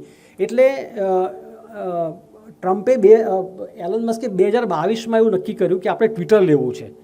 ટ્વિટર એટલા માટે લેવું છે કે ઘરમાં ઝઘડો થયો હતો, એના દીકરાઓએ કહ્યું હતું કે તમે આમાં ક્યાં પડો છો, અને ટ્વિટર ઇઝ અ વેરી અગલી, એ બહુ ગંદી જગ્યા છે એમાં, કારણ કે દુનિયાભરની માથાકૂટ છે એની અંદર, કારણ કે Twitter is a global company છે. આ બીજી બધી કંપનીઓ તો અમેરિકામાં જ છે ખાલી, પણ ટ્વિટર તો છે તો આખી દુનિયામાંથી ક્યાંથી કયા પ્રકારની ગવર્મેન્ટના પ્રેશર આવે ને આપણે તમે જુઓ છો ટ્વિટર ઉપર કેટલા આ ટ્રમ્પનું એકાઉન્ટ ખુદ સસ્પેન્ડ થઈ ગયું હતું. આ ટ્રમ્પનું એકાઉન્ટ સસ્પેન્ડ થયું હતું અને એલન મસ્કે આવીને પછી ઓપન કર્યું અને એ બધી પોલિસી બદલી. તો એલન મસ્ક ટ્વિટર એટલા માટે લેવા માગતા હતા કે એણે ઘરમાં એના દીકરાઓએ કહ્યું હતું કે આપણે લઈને શું કામ છે એમ કે આવી બીજા બધા આ ગંદો બિઝનેસ છે એમ કે ટ્વિટરવાળો જે છે એમાં નથી જવું આપણે. તો એલન મસ્કે આ છોકરાને એવું કહ્યું હતું કે આપણે એમ કે છે ને ટ્રમ્પને લાવવાના છે પાછા એમ કે, એટલે ટ્વિટર જોઈએ છે. અને ઇટ હેપન. ટ્વિટર ઉપર જે રીતે હું જોતો હતો જ્યારે એ કેમ્પેન ચાલતું હતું અમેરિકામાં ચૂંટણીનું, એમાં હું તો જોઈ રહ્યો હતો કે જે રીતે ટ્વિટર ઉપર ટ્રમ્પની ફેવરમાં ખુલ્લે આમ કન્ટેન્ટ, અને એ મસ્ક પણ પોતે 24 કલાક ટ્વિટર ઉપર હાજર હોય અને એ બધી લિંકો કરે, એને જીતાડવા માટેના ખૂબ પ્રયત્નો કર્યા અને અલ્ટિમેટલી જીત્યા પણ ખરા. અને જીત્યા એટલે આ સરપાવ મળ્યો અત્યારે જે સૌથી પાવરફુલ અત્યારે અમેરિકા બેઠા બનીને, એ ટ્વિટરના કારણે. એટલે ટ્વિટર એક જે કંપની જે છે એ એમણે પોલિટિકલ ટૂલ તરીકે એમના પોતાના કેટલાક વિચારો છે, થોડા રાઇટ વિંગ વિચારો છે એમના કેટલાક. આજે ટ્રમ્પે આવીને પેલી જે થર્ડ સેક્સ કાઢી નાખી કે ભાઈ 2 જ સેક્સ રહેશે, સ્ત્રી અને પુરુષ, કોઈ ત્રીજો કોઈ છે જ નહીં અમેરિકામાં. તો એ આજે એલન મસ્ક જે છે, એલન મસ્કની એક દીકરો છે, I think he converted into girl, અને એક અમેરિકામાં એક વોકિઝમ નામનો એક શબ્દ બહુ પ્રચલિત છે, આપણને બહુ ખ્યાલ નથી અહીંયા આગળ. એ આ પ્રકારના જે લિબરલ જે થોટ હોય, ઉદારવાદી વિચારો જે હોય એને એ લોકો વોક કહે છે, અને એ વોક જે છે ને એને વાયરસ ગણે છે એલન મસ્ક, કે આ વાયરસ છે એક પ્રકારનો માનસિક વાયરસ છે એમ કે અમુક પ્રકારની છૂટ હોવી જોઈએ અને ફ્રીડમ હોવી જોઈએ. અને તો એણે કહ્યું કે અમેરિકામાં બધો વાયરસ છે, આપણા વાયરસ આપણે સાફ કરવો છે. એટલે એ ટ્રમ્પ પણ બેઝિકલી માને છે કે આ બધું ના હોવું જોઈએ. એટલે એ પ્રકારના વિચારો જે છે એને પ્રમોટ કરવા માટે થઈને પણ આપણી પાસે એક એવું પ્લેટફોર્મ જોઈએ કે જે એવા લોકોને પ્રમોટ કરે, એવા લોકોના વિચારો આવવા દે, એ પ્રકારના એકાઉન્ટ આપણે ત્યાં હોય. અને હું પોતે પણ એમાં, તો એ ટ્વિટર એમણે એ રીતે બનાવ્યું. એ જ ટ્વિટરની એક બીજી કંપની XAI છે, જે ઓપન AI નામની એક બીજી કંપની છે અમેરિકામાં. ChatGPT તમે નામ સાંભળ્યું હશે. તો એ ChatGPT કંપની જે છે એની જે કંપની છે ઓપનઆઈમાં હી વોઝ અ કો ફાઉન્ડર. અને એમાં ડિસ્પ્યુટ થયા અને પછી એણે છોડવું પડ્યું, અને હમણાં એને ઓફર પણ કરી હતી ઓપનઆઈ કે મારે લઈ લેવી છે. તો AI જે છે આર્ટિફિશિયલ ઇન્ટેલિજન્સ, કે જે અત્યારની સૌથી મોટી એક ટેકનોલોજી છે, દુનિયા આખી અમેરિકાથી ચાઇનાથી, અને ભારતમાં આ ચિંતા એ પણ છે કે આપણે ત્યાં AI નથી, આપણે કશું જ કરતા નથી AIની અંદર. તો એ જે ChatGPT જે છે એની સામે એને લેવી હતી ઓપનઆઈ, ઓફર કરી, ન મળી. એટલે ટ્વિટરની જે કંપની છે એ કંપનીએ એક નવી કંપની શરૂ કરી XAI કરીને, અને એનું એક ગોર્ક નામનું નવું એક AI હમણાં આવ્યું છે, અને ગોર્ક 3 વર્ઝન પણ આવ્યું છે. ફેન્ટાસ્ટિક વર્ઝન છે. હું બહુ કામ કરું છું એની ઉપર. મને ChatGPT તો આઈ થિંક કદાચ જૂનું થવા લાગ્યું હોય તો 2-3 વર્ષની અંદર. ટેકનોલોજીનો આ બહુ મોટો એક તમે પ્રોબ્લેમ કહો કે પછી એનું સ્પીડ કહો કે જે કહો, એ 2 વર્ષમાં 3 વર્ષમાં જે મોબાઈલ ફોન આપણો જૂનો થઈ જાય છે, એમ ટેકનોલોજી પણ જૂની થઈ જાય છે. તો એ ગોર્ક જે AI જે છે એ ટ્વિટર એ આનું છે, એલન મસ્કનું. એક બીજી કંપની એમની છે ન્યુરોલિંક. ન્યુરોલિંકમાં એ એવું ઈચ્છે છે કે ત્યારે લેપટોપ કોમ્પ્યુટર છે, એ કોમ્પ્યુટર પર મારે કશું કામ હોય તો મારે ટાઈપ કરવાનું, હું કીબોર્ડ દબાવું, અથવા તો ગૂગલ છે ફોર એક્ઝામ્પલ, તો મારે એને કમાન્ડ આપવાનો, મારે લખવાનું કે મને આ જોઈએ છે. અથવા તો આ AIની જેટલી બધી એપ છે તો મારે એમાં કશું નાખવું પડે, હું લખું એટલે એ મને સામે આપે, રિસ્પોન્ડ આપે. એણે એવું વિચાર્યું છે કે એક એવો કોમ્પ્યુટર હ્યુમન ઇન્ટરફેસ હોય જેમાં બ્રેનની અંદર ચીપ હોય મારી અંદર, અને હું જે વિચારું એ થોટ જે છે, થોટ લેપટોપ કે કોમ્પ્યુટર મારું જે છે એ વાંચી લે. એટલે મારે કશું કરવાનું નથી, મારે ખાલી વિચારવાનું છે. હું વિચારીને કહું કે મારે બોલવાનું પણ નથી. એક વોઇસ કમાન્ડની એક ટેકનોલોજી છે, આ એનાથી આગળ છે કે મારે કશું બોલવાનું પણ નથી, મારે ખાલી વિચારવાનું છે. અને એ કોમ્પ્યુટર જે છે એ વાંચી લે છે, અને એ પ્રમાણે કમ્પ્યુટર કે રોબોટ જે કંઈ હોય એ પ્રમાણે કામ કરે છે. તો એ એક એટલે એની પાછળનો લોજિક એવું છે એનું કે દુનિયામાં જેટલા લોકો ડિસેબલ છે એ લોકો માટે છે આ. જેની પાસે હાથ નથી, કોઈની પાસે પગ નથી, શરીરથી અપંગ છે, અશક્ત છે, મૂંગા છે ફોર એક્ઝામ્પલ, અથવા બહેરા છે ફોર એક્ઝામ્પલ. તો ડિસેબલ લોકો જે છે એ લોકોની જો આ સિસ્ટમ હોય એની પાસે કે એ ખાલી વિચારે અને એ પ્રમાણે કમ્પ્યુટર જે છે એનું આદેશનું પાલન કરે. તો એ ન્યુરોલિંક નામની કંપની છે આ, કે જે બ્રેઇન અને મશીનનો ઇન્ટરફેસ કરવા માગે છે. પછી એક કંપની એમની સોલાર સિટી હતી. એટલે એલન મસ્કે સોલાર પણ નાખેલા છે લોકોના ઘર પર જઈને. બહુ શરૂઆતની કંપની એના ભાઈ સાથે બનાવી હતી એમણે, અને અમેરિકાના અમુક ગામડાઓમાં, શહેરોમાં જઈને એ સોલારની પેનલો ઉપર, અને પોતે હિમસેલ્ફ એ પોતે જાય ત્યાં આગળ, ઘર ઉપર ચડીને છત ઉપર જ્યાં આપણે જોઈએ છીએ એમ ઘણા કામદારો એવી રીતે પોતે ઊભો રહે ત્યાં જઈને. અને એલન મસ્કની સૌથી મોટી ખાસિયત સારી એ છે કે કોસ્ટ છે ને એને આ એકચ્યુઅલી આ જે ગવર્મેન્ટ ડિપાર્ટમેન્ટ ઓફ ગવર્મેન્ટ એફિશિયન્સીનો બનાવ્યો છે, ડોઝ અમેરિકન ડબલ્ટન, એનો વડો બનાવ્યો છે, સ્પેશિયલ પાવર સાથે બનાવ્યો છે. એ એફિશિયન્સી કેવી રીતે લાવવી, financial efficiency as well as man power efficiency, એ એનો ફોર્ટે છે, એ એની આવડત છે, એની કેપેબિલિટી છે કે ઓછા માણસોમાં અને ઓછા પૈસે સરસ કામ કેમ થાય એ આને આવડે છે. એટલે એ હવે આખો અમેરિકાનો કારભાર એની પાસે એટલા માટે આવી ગયો છે કે એણે સોલર સિટી જે છે એનું કંપની કે જેમાં એ 36 છત પર જઈને સોલાર નાખતા હતા. તો એનું નાનકડું એક એક્ઝામ્પલ આપું તમને કે કેવી રીતે વિચારે. તો એક જે પેનલ હોય, મને આજની મને ખબર નથી, પણ હું એમની જે પુસ્તકમાં જે વાત છે એ હું બોલું છું કે એક પેનલ હોય એમાં 16 સ્ક્રૂ આવે, 16 સ્ક્રૂ એમાં આવે એક પેનલની અંદર. તો Elon Musk himself use to go to the ઉપર જાય ટેરેસ પર, અને જે માણસો કામ કરતા હોય ત્યાં જઈને ભર તડકામાં જઈને ઉપર ઊભો રહે અને પછી એ જુએ કેવી રીતે કામ કરે છે. અને એ જે કામ કરવાની પદ્ધતિ જે છે એ પછી તેણે ટેસ્લામાં પણ એ અપનાવી હતી. ટેસ્લાની અંદર પણ મશીન ફ્લોર ઉપર જઈને એ મશીન ચાલતા હોય ત્યાં એ મશીન ફ્લોર પર સૂઈ જવાનું, રાત્રે ત્યાં મશીનની નીચે સૂઈ જવાનું, એ જમીન પર સૂઈ જવાનું. એની ઘણી બધી મિટિંગો જે છે ને એ કોઈને નવાઈ લાગશે, પણ એ ઘણી બધી મિટિંગો જે છે ને એ ફ્લોર ઉપર થઈ છે. એટલે એ આડો પડેલો હોય અને એના અધિકારીઓ બાજુ ઊભા હોય એમ કરીને પછી એ સૂતો ત્યાંથી મિટિંગ કન્ડક્ટ કરે. કારણ કે થાકી ગયો હોય કે ઊંઘ આવતી હોય કે પછી એને ક્યાંય ઓફિસ જવું ના હોય તો હી સ્લીપ, અને ત્યાં ઊંઘી જવાનું, ત્યાંથી જ મિટિંગ કન્ડક્ટ કરવાની. તો ટેસ્લા કંપનીમાં મશીન, ટેસ્લા જ્યારે કાર બનતી હતી ત્યારે પોતે દરેક મોટાભાગની કંપનીમાં પોતે જ એનો એન્જિનિયર છે. એટલે આપણે જે વાત કરતા હતા હમણાં કે ડિઝાઇન કરવાની, આર્કિટેક્ટ બનાવવાની, એનું જે મોડેલ બનાવવાનું એ તો એ બધું પોતે જ કોલ લે. એણે કોઈ માણસો રાખ્યા નથી, કારણ કે એને એવું કહ્યું કોઈ મારે જોઈએ છે કોઈને આવડતું જ નથી, ખાલી મને જ આવડે. એમ કે તમારે હું તમને કહું આમ કરો ને તમારે કરવાનું, તો પ્રોબ્લેમ તમને કહેજો, હું તમને સોલ્યુશન આપી દઈશ એનું. એના જે 3-4 શરૂઆતના જે ફાલ્કન રોકેટ જે છે એ ક્રેશ થઈ ગયા હતા. 4th આઈ થિંક સક્સેસફુલ થયું. તો 3 રોકેટ ક્રેશ થઈ જાય એટલે તમે એની કલ્પના ના કરી શકો કે એક રોકેટ ક્રેશ થાય તો કેટલા રૂપિયા જાય. આ તો 3 વારા ફરતી ગયા. અને તો પણ એણે એવું કહ્યું કે એનો એક સિદ્ધાંત પણ એવો છે કે એવરી ફેલિયર એકચ્યુઅલી એ સ્ટાર્ટિંગ પોઈન્ટ. એટલે એ બંધ નહીં કરી દેવાનું કે ભાઈ આ આપણાથી નહીં થાય એમ ના. એ ભલે એ આપણે એમાં ફેલ ગયા, તમે એનું કારણ શોધી લાવો કે આપણે કેમ ફેલ ગયા, આપણે ક્યાં ફેલ ગયા. આઈડિયા નકામો નથી, એક્ઝિક્યુશન નકામું છે. આપણે ક્યાંક પ્રોબ્લેમ એનો અમલ કરવામાં ભૂલ કરી છે.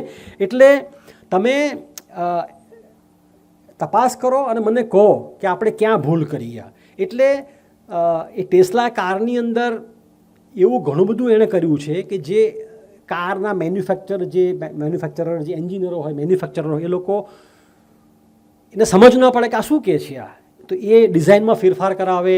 તો એવી રીતે આ સોલાર સિટી જે છે એમાં એણે કહ્યું કે ઉપર ઊભો હતો એકવાર બપોરે આવીને, અને એણે જોયું કે 16 સ્ક્રૂ લાગ્યા એની ઉપર. એટલે એણે કહ્યું કે 16 સ્ક્રૂ કેમ લાગ્યા એમ કે. એટલે જે માણસો ત્યાં કામ કરતા હશે એણે તો એમની પાસે સ્ટાન્ડર્ડ જવાબ હોય કે ભાઈ એ તો એક નિયમ છે એન્જિનિયરિંગનો, અથવા તો આ સોલર પેનલનો નિયમ છે કે 16 હોય તો એ 16 જ હોય છે, બધા 16 જ નાખે છે એમ. તો એણે કહ્યું કે 6 કેમ નહીં, મારે 6 સ્ક્રૂ બચાવવા છે એમ કે. એટલે 6 સ્ક્રૂ બચાવવા એટલે 6ની જે કોસ્ટ છે એ મારે બચાવવી છે. એટલે જે કોન્ટ્રાક્ટરો હતા એમણે કહ્યું કે પણ એવું કોઈ કરતું નથી એમ કે. તો કે આપણે કરો ને, જોઈએ તો ખરા શું થાય છે એમ કે. તો કે પછી આમ થશે તેમ થશે. તો કે વાંધો નહીં, એ આપણે ભલે થાય એમ કે આપણે જોઈ લઈશું એ વખતે, પહેલાં કરીને જુઓ.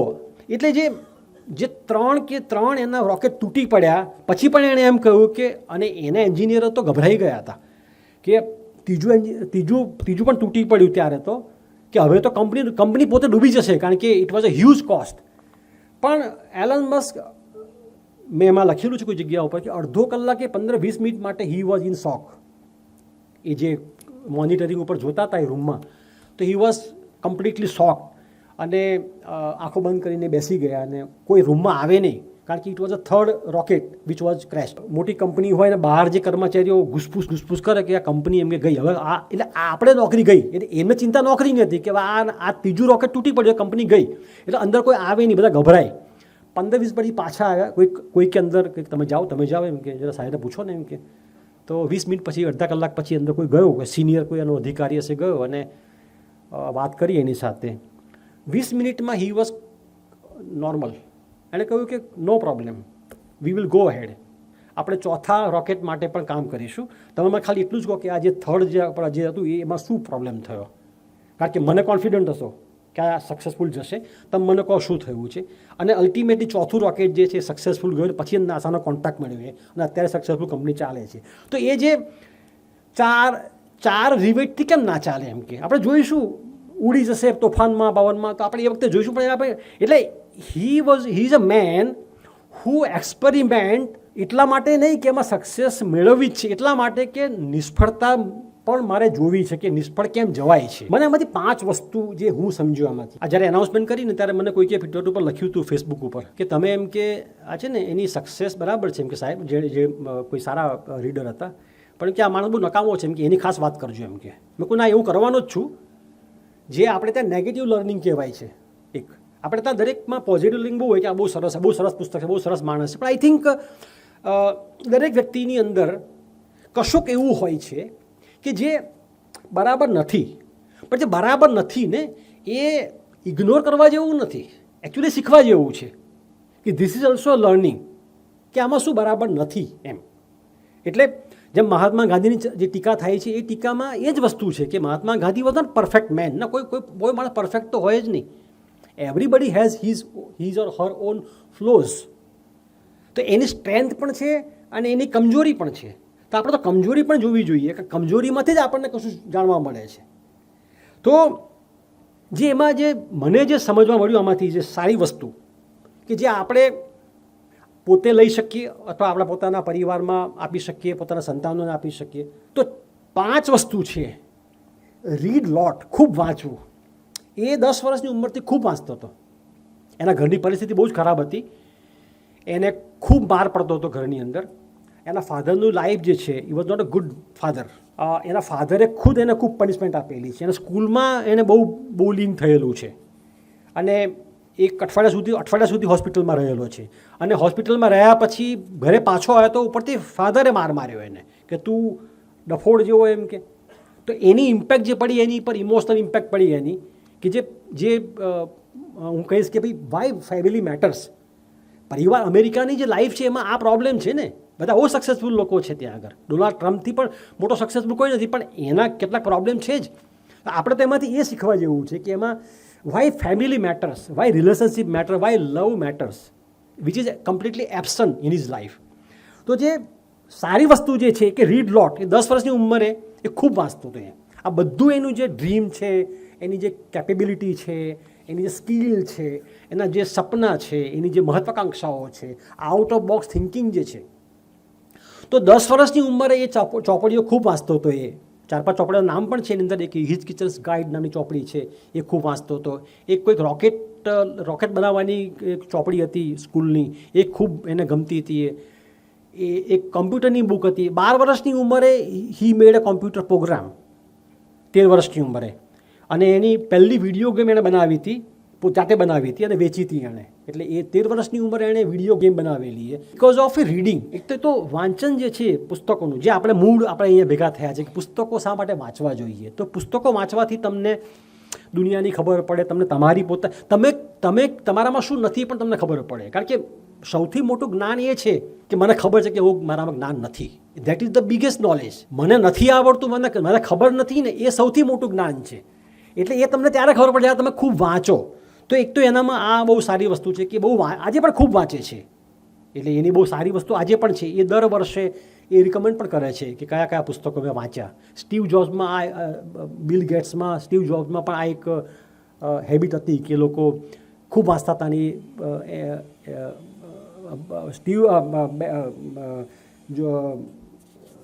બિલ ગેટ્સ તો આજે પણ લખે છે. એમની પોતાની એક બ્લોગ છે, એની પોતાની વેબસાઇટ છે, એમાં એ પુસ્તકોનું એક લિસ્ટ પણ આપે છે કે આ વર્ષના મારા 5 પુસ્તકો મેં છે. તો આ મસ્ક જે છે એની સૌથી મોટી સ્ટ્રેન્થ જે છે ને એ પુસ્તકો છે. એણે ખૂબ પુસ્તકો વાંચ્યા છે. એના સંબંધો બધા જ ખરાબ છે. એના પારિવારિક સંબંધો ખરાબ છે, એના અંગત સંબંધો ખરાબ છે. એના 13 બાળકો છે, એના 14 બાળકો છે. બીજા તો બાળકોની સંખ્યા ખબર નથી એમની. 4 કે 5 મેરેજીસ છે. એ સિવાય બીજા ઘણા બધા અફેર પણ છે. તો એની વીકનેસીસ જે બધી જે છે, આ વીકનેસીસ બધું આવે છે. પણ એની એક જ સ્ટ્રેન્થ છે કે એ ખૂબ વાંચે છે. બીજી એની વિશેષતા જે છે ઓબ્સેશન છે. ઓબ્સેશન, જૂનું એટલે હી નેવર બેક ડાઉન. એટલે 4 કે 3 રોકેટ તૂટી ગયા પછી પણ પાછા નહીં, રોકેટ તો ચાલુ રહેશે જ. ભલે ચોથું તૂટી પડે, ભલે પાંચમું તૂટી પડે, આપણે એમાં આગળ જવાનું એ જે જુનૂન જે છે આખું કે આ મારે કરવું જ છે, આ એ ઓબ્સેશન વગર જે છે આ કશું નવું શક્ય નથી. આપણે એક સીધી સાદી જિંદગી જો ચોક્કસ જીવી શકીએ, પણ કશું મોટું કરવા માટે તમારી પાસે જો જનૂન ના હોય, એટલે તમારે એને વળગી રહેવું પડે, એને એમાં જે અવરોધો આવે તમારે એને સ્વીકારવા પડે. તો એનું આ એક ઓબ્સેશન જે છે એનું કામ પ્રત્યેનું એ કે જે માણસે પોતે ફેક્ટરીમાં કારની નીચે જો કાર જે ઉપર બનતી હોય આવી રીતે નીચે સૂઈ જાય ત્યાં જઈને આખી રાત, સવારે ત્યાં સવારે ઉઠીને પછી ફરી કામે લાગી જઈએ. તો એ પ્રકારનું જુનૂન જે છે કે બીજા પર આધાર નહીં રાખવાનો, મારે હું સમજીશ. પહેલાં તો બે રીતે કામ થાય. એક તો તમે પૈસા હો, તમે માણસો હાયર કરો કે ભાઈ રાજભાઈ બહુ હોશિયાર છે, આપણે લઈ આવો એમને. અને એક માણસ એવો છે કે ના રાજભાઈ લાવો વાંધો નહીં એમ કે પણ મને પણ લખતા વાંચતા આવડવું જોઈએ, હું પહેલાં શીખીશ. એટલે એ જે પોતે છે એ હી લર્ન એવરીથિંગ. એ જે કામ કરે છે, એ ટેસ્લા બનાવવાની છે કે સ્ટારલિંક બનાવવાની છે કે સ્પેસએક્સ બનાવવાની છે, રોકેટ કેમ બને. એ રશિયા ગયો તો બેલિસ્ટિક મિસાઇલ લેવા માટે, એ મળી નહીં એટલે આ સ્પેસએક્સ કંપની બનાવી. He wanted to buy ballistic missile from Russia, જે નકામી થઈ ગઈ હોય, અને એ મિસાઇલ્સ લાવીને મિસાઇલ્સમાં પેલું હેડ બેસાડી અને એને ફાયર કરવું હતું ઉપર આકાશમાં, રોકેટની જગ્યા ઉપર. એનો આઈડિયા એવો હતો કે મિસાઇલ લઈએ આપણે, મિસાઇલને આપણે ઊભી કરીએ અને અધર આમ ફાયર કરીએ અને એની પર જે પેલું હેડ મૂકેલું હોય યાન, એને આપણે આકાશમાં લઈ જઈએ એમ કે. પણ તો રશિયા ગયો, 2 દિવસ રોકાયો, એ ન મળી, એ પાછા કહ્યું કે આ કોઈ આપશે નહીં આપણને, આપણે જાતે બનાવીએ એમ કે રોકેટ એમ કે હવે, અને બનાવીએ. તો એ ઓબ્સેશન જે છે આખું આ કોઈ પણ કામ કરવા માટેનું કે એની અંત સુધી જવું, છેક સુધી બધું જાણી લેવું એમ. એ 12 સ્કૃતિના બદલે 6 સ્કૃતિ પણ ચાલી શકે ત્યાં સુધીની ડિટેલ સમજવી, એ ઓબ્સેશન. ત્રીજી વસ્તુ જે છે એની ગ્રેટ સેન્સ ઓફ અર્જન્સી, ઉતાવળ એટલે એજન્સી એટલે કાલે નહીં આજે. એની સાથે કામ કરવાવાળા માણસો એ પોતે પણ એ કોઈ વસ્તુ નક્કી કરે કે આપણે કરવાની છે તો પછી એમ કે એ જોઈશું, કરીશું, તમે જરા જોઈ લેજો, રિસર્ચ કરી લેજો, આવજો મારી પાસે, આપણે કરીશું.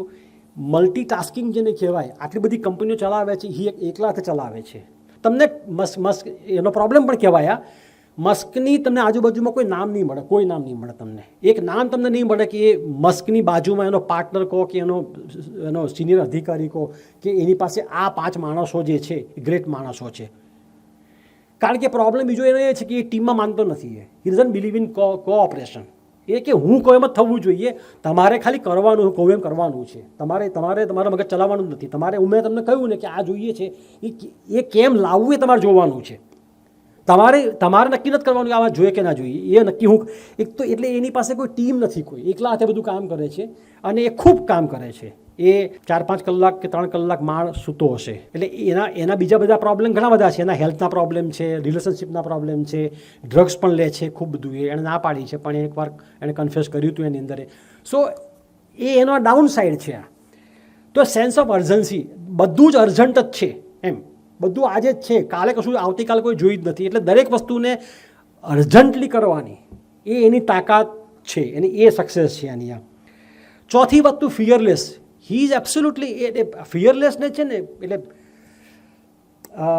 ફિયરલેસનેસ એટલે તાકાત નહીં, ફિયરલેસનેસ એટલે ડર ન લાગે, એટલે ડરનો અભાવ. એને એ ડર શું કહેવાય જ ખબર નથી.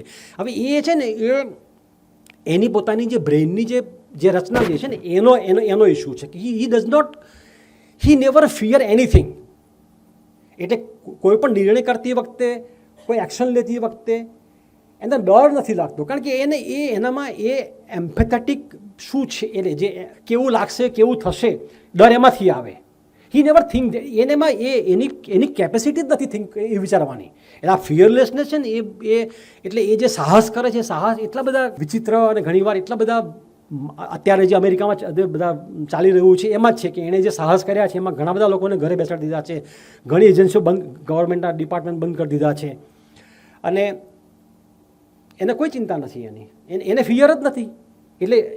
એટલે આપણે જે પોઝિટિવ સાઈડ જોવા જઈએ તો કોઈ પણ કામ કરતી વખતે જો ફિયર રાખો તમે તો કામ થાય નહીં, કારણ કે પ્રોબ્લેમ તો આવવાના જ છે.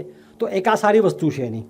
અને 5મી વસ્તુ જે છે ને એ દ્રઢતા, ડિસિપ્લિન અને દ્રઢતા, એટલે ત્યાં લાગી રહેવું એમ, છોડવું નહીં એને, એટલે જે પરસિસ્ટન્સ કહેવાય આખી એને, કે ભાઈ આ મારે કરવું જ છે ને હું કરીશ જ.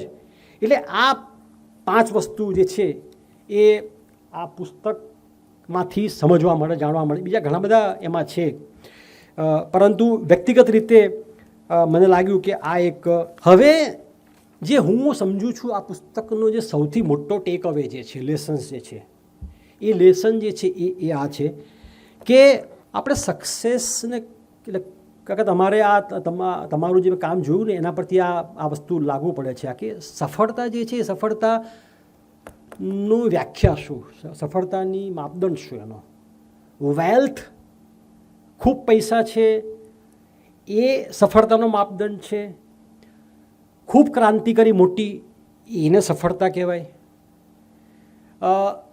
માણસ તરીકે તમારી ફેલિયર જે છે એમાં ગણાય કે ન ગણાય. You may be a great man. એટલે આપણે એને વ્યક્તિગત પર્સપેક્ટિવમાં જોઈ શકીએ, આપણે અનેક ઐતિહાસિક અને ગ્લોબલ એમાં જોઈ શકીએ કે ભાઈ કેવા પ્રકારના માણસો દુનિયામાં છે અત્યારે કે જે દુનિયાને આગળ લઈ જઈ રહ્યા છે. એક જમાનામાં કેવા લોકો હતા કે જે લોકો ગ્રેટ હ્યુમન બિઈંગ હતા. એટલે આ કોઈ ટીકા નથી કરતો હું, આ એને એક એનાલિટિકલ છે કે ટ્રમ્પ જેવા નેતાઓ દુનિયામાં જોઈએ, એલન મસ્ક જેવા બિઝનેસમેન જોઈએ, ટેકનોક્રેટ જોઈએ કે જેની પાસે કોઈ પણ પ્રકારની એમ્પથી નથી. He does not feel anything. Table તોડી નાખવું એ અલગ વસ્તુ છે અને અહીંથી 500 માણસોને કાઢી મૂકવા એ બીજી વસ્તુ છે. તો હી કેન ફાયર એનીવન અને હી નેવર ફીલ એનીથિંગ. એટલે જીનિયસ અને જર્ક બહુ પાતળી ભેદરેખા છે બંને વચ્ચે. આઈ થિંક મહાત્મા ગાંધીમાં પણ આ બધી વસ્તુઓ હતી જ.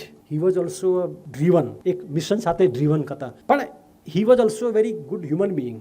એમણે માનવતાનું જે બીજું પાસું જે છે આખું, માનવતા ખાલી એટલી જ નથી કે મારે મોટી મોટી કંપની બનાવવી છે, મારે મંગળ પર જવું છે, ફાઇન, એ તો છે જ. એ પ્રગતિનો આ એક, તો આપણે પ્રગતિ કરવાની છે એઝ એક માણસ તરીકે પ્રગતિ કરવી છે, મારે એક પરિવાર તરીકે પ્રગતિ કરવી છે, પ્રોફેશનલ વ્યક્તિ તરીકે પ્રગતિ કરવી છે, મારે એક લીડર તરીકે પ્રગતિ કરવી છે મારે. તો એ પ્રગતિ તો બરાબર છે, પણ સાથે સાથે હું બીજું શું આપું છું, અથવા તો એ બીજી ઇમ્પેક્ટ જે સોસાયટીમાં પડી રહી છે, તો એ જે ઇનોવેશન. એટલે આ પુસ્તકનો મૂળ પ્રશ્ન એવો છે કે એટલે આ બધું છે, અને આ એટલા માટે અગત્યનું છે કે હી નોઝ કે આ બધું પુસ્તકમાં છે, કે આ લાઈવ એની હાજરીમાં, અને એણે કોઈ પુસ્તક એડિટ નથી કર્યું આ પુસ્તક. એટલે એણે ડ્રાફ્ટ મોકલ્યો હતો આઇઝેક્સને, તો એણે કહ્યું કે નહીં, I don't want to edit. એટલે હી ઓપન, એટલો ઓપન તો છે એનામાં કે એણે એડિટ નહીં, કે મારું આ ખરાબ ના આવવું જોઈએ, બધું જ છે પુસ્તકની અંદર. મેં કહ્યું છે એનાથી વધારે પણ છે અંદર પુસ્તકમાં. એણે એડિટિંગ કશું કર્યું નથી એ. એટલે આઇઝેક્સને કહ્યું હતું કે તારું બધું જ આવશે અંદર, જે આવશે. કારણ કે મારો મૂળ ઉદ્દેશ પુસ્તકનો એ કહેવાનો છે કે જીનિયસ હોવું, સફળ હોવું, અને સાથે સાથે તમારા જે ડ્રોબેક છે, તમારી જે કમજોરી છે, તમારા જે પાગલપણ છે, એને પણ સાથે સાથે મૂકવા જોઈએ. કારણ કે લોકોને તો ખબર પડે કે કરવા જેવું તો છે, પણ નહીં કરવા જેવું પણ આ પણ છે. એટલે એને જે રિસ્ક લેવાની જે છે ને, એને રિસ્ક લે છે, પણ એ રિસ્ક છે ને, એને રિસ્ક લેવાની એડિક્શન છે. એ નાનપણમાં સ્કૂલના ગ્રાઉન્ડ ઉપર, પ્લેગ્રાઉન્ડ ઉપર એને જે અનુભવ થયા, એણે એ જે એક્સપિરિયન્સ છે એનો, અને એણે કબૂલ પણ કરેલું છે કે આ હું જ્યારે પણ ક્રાઇસિસ આવે મારી સામે, ત્યારે હું પાછો એમ કે મારું જે બચપણ જે છે હું ત્યાં જાઉં છું, એ મને બધું યાદ આવે છે. એટલે કોઈ વ્યક્તિ ઓફિસમાં મિટિંગમાં એને ના પાડે કે આ ન થાય, તો એનું બ્રેઇન જે છે ને immediately goes to the past where he was bullied. કે અચ્છા આ મને ના પાડે છે એટલે અચ્છા આ મારો વિરોધી છે એમ કે, અચ્છા, તો એ એગ્રેસિવ થઈ જાય છે. અને એણે કબૂલ કર્યું છે કે હું છેલ્લા 15-20 વર્ષથી કન્ટિન્યુઅસ આ સ્ટેટ ઓફ માઇન્ડમાં છું એમ કે. એટલે યુવલ નોઆ હરારી એટલા માટે બેસ્ટ છે કે હી કેમ ટુ ઇન્ડિયા, અને ઇન્ડિયામાં આવીને એમણે અહીંયા દર વર્ષે આવે છે, અને એમણે વિપસ્યનાની શિબિરમાં બેઠા, અને એણે કહ્યું મારે મારી અંદર જોવું છે. પહેલાં તો હું આ બે વસ્તુ એટલા માટે અલગ સાથે મૂકું છું કે સ્ટીવ જોબ જે છે એ સંપૂર્ણપણે બહાર જ જોવે છે. એલન મસ્ક બહાર જુએ છે, યુવલ નોઆ હરારી જે છે એ અંદર જુએ છે, અને એ અંદર એમણે ભારતમાં આવીને વિપස්සના શિબિરો કરીને એમણે પોતાની અંદર ગયા અને પોતાના બ્રેઇનને સમજ્યા, અને પછી એને આખી સમજ આવી હ્યુમન નેચરની, હ્યુમન બાયોલોજીની, અને એમાંથી સેપિયન્સ આવ્યું. એટલે આઇઝેક્સનનું આ પુસ્તક એ પહેલાં સ્ટીવ જોબ્સનું બાયોગ્રાફિક, એમાં સેમ ક્વેશ્ચન હી રેઝડ કે બિકોઝ કે એમણે આઈફોન બનાવ્યો which is a great innovation, એના બાકીના પાપ જે છે એનું શું? સ્ટીવ જોબની લાઈફ પણ બહુ સારી નથી, સારી કોટ અનકોટ સારી. એટલે આઇઝેક્સને એમાં એક આ પુસ્તક લખવા પાછળનો ઉદ્દેશ શું હતો? તો હરારીએ ક્વેશ્ચન રેઝ કર્યો કે 70,000 વર્ષની આપણી પ્રગતિ છે, આપણે ખૂબ પ્રગતિ કરી, અને એમાં આખું હિસ્ટ્રી છે, આમાં એક જીવનની વાત છે, એમાં આખી હ્યુમેનિટીની વાત છે. જે પ્રશ્ન અહીંયા પણ લાગુ પડે છે. તો આપણે માણસ તરીકે ખૂબ પ્રગતિ કરી, આપણે મંગળ પર જવાના છીએ હવે, અને બીજા ગ્રહો પર જઈશું આપણે, એને એ બધું કર્યા પછી are we happy? That is the question. એને જવાબ નથી આપ્યો અને પુસ્તકમાં કે એઝ એ માણસ તરીકે આપણે હેપી છીએ. હેપી એટલે આપણા જે ઇમોશન્સ છે, આપણા વિચારો જે છે, આપણી અંદરની દુનિયા જે છે, એનો કોઈ જવાબ નથી. આપણી પાસે બીજી ભૌતિક પ્રગતિ ચોક્કસ છે, જેમાં આધ્યાત્મિકતા અહીંયા આવે છે કે સાયન્સ જે છે, ટેકનોલોજી જે છે, તમને એ તો જાય છે ખૂબ બધી અલગ અલગ પ્રકારની પ્રગતિ ઉપર. પણ એક માણસ તરીકે જે આપણો પ્રશ્ન ઊભો થાય છે હંમેશા કે આપણે અંદરથી તો એવા જ છીએ કે જેવા આપણે 70,000 વર્ષ પહેલાં હતા. એ જ આપણા આદિમ, એ જ આપણા પાશ્વિક વિચારો, વૃત્તિઓ, ઇમોશન્સ. એમાં કોઈ સુધાર નથી, એમાં કોઈ ઇનોવેશન નથી થયું, એમાં કોઈ we have not become better emotion થાય એવું નથી. ઇમોશન તો એ જ જે જંગલમાં રહેતો માણસ પ્રાણીનું હાડકું કાઢીને એને ધાર કાઢી અને બીજાને મારતો, તો એ જ માણસે બંદૂક બનાવી છે આજે. એ પ્રગતિ છે આપણી. We have પ્રોગ્રેસ્ડ. પથ્થરથી આપણે કોઈને મારતા હતા, હવે બોમ્બથી મારીએ છીએ. So that progress is there. પણ જે મારવાની વૃત્તિ જે છે એ તો એની જ છે. તો સેપિયન્સનો સવાલ એવો હતો કે આ બધી પ્રગતિ કર્યા પછી are we happy as a human Bing?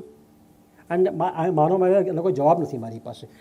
Allan મસ્કની પુસ્તક વાંચ્યા પછી આઇઝેક્સને પણ એમ જ કહ્યું કે આની પાસે અપાર સફળતા છે, એની ઇન્ટેલિજન્સ છે, એની પ્રતિભા છે એની પાસે. એનામાં આટલું ન હોત તો શું થયું હોત? એણે ક્વેશ્ચન રેઝ કર્યો છે કે જો એનામાં આ બધી બાબતો ન હોત, એ એક સારો માણસ હોત, એક સારો હસબન્ડ હોત, સારો પિતા હોત, એક સારો માણસ હોત, સારો લીડર હોત, સારો પ્રોફેશનલ હોત, તો શું થયું હોત? તો આ જે છે એની પાસે એના કરતાં કંઈક વધારે થયું હોત. કોઈક દલીલ એવી કરે કે જે છે એટલે આવું થયું હતું એમ, એટલે એ એક એક્ઝામ્પલ એવું આર્ગ્યુમેન્ટ થઈ શકે. પણ આઇઝેક્સનનો પ્રશ્ન એવો છે. તો એક રિપોર્ટરે આઇઝેક્સનને એવું પૂછ્યું હતું કે તમે મસ્કને સલાહ આપવાની આવે તો શું આપો સલાહ? તો આઇઝેક્સને એવું કહ્યું કે પહેલી વાત તો એ છે કે એ સલાહ માંગે એમ છે નહીં, પણ હાઇપોથેટિકલી માની લઈએ કે એ જો સલાહ મારી માગે તો એને એવું કહું કે દોસ્ત, રોકેટ પર ફોકસ કર, એઆઈ પર ફોકસ કર, રોબોટ ઉપર ફોકસ કર, સેલ્ફ ડ્રાઇવિંગ કાર પર ફોકસ કર, ટેસ્લા કાર પર ફોકસ કર, માર્સ પર ફોકસ કર, અને બાકી બધું જે છે તું જરા છોડી દે.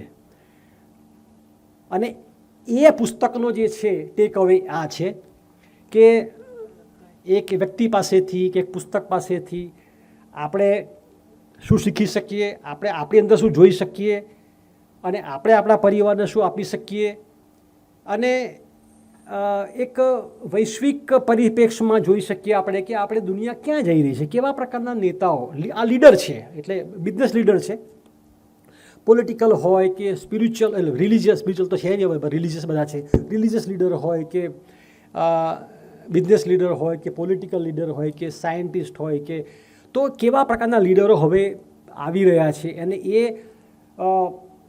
આપણે એઝ એ હ્યુમેનિટી, એક એઝ એ માનવતા તરીકે આપણે કઈ દિશામાં જઈ રહ્યા છીએ એનું એક નાનકડું એક્ઝામ્પલ છે. એટલે એની ગ્રેટનેસ તો છે જ, પણ સાથે સાથે એની સ્મોલનેસ પણ છે. તો એ આપણે એની ગ્રેટનેસ પણ સમજીએ, જાણીએ, અને એની જે સ્મોલનેસ છે,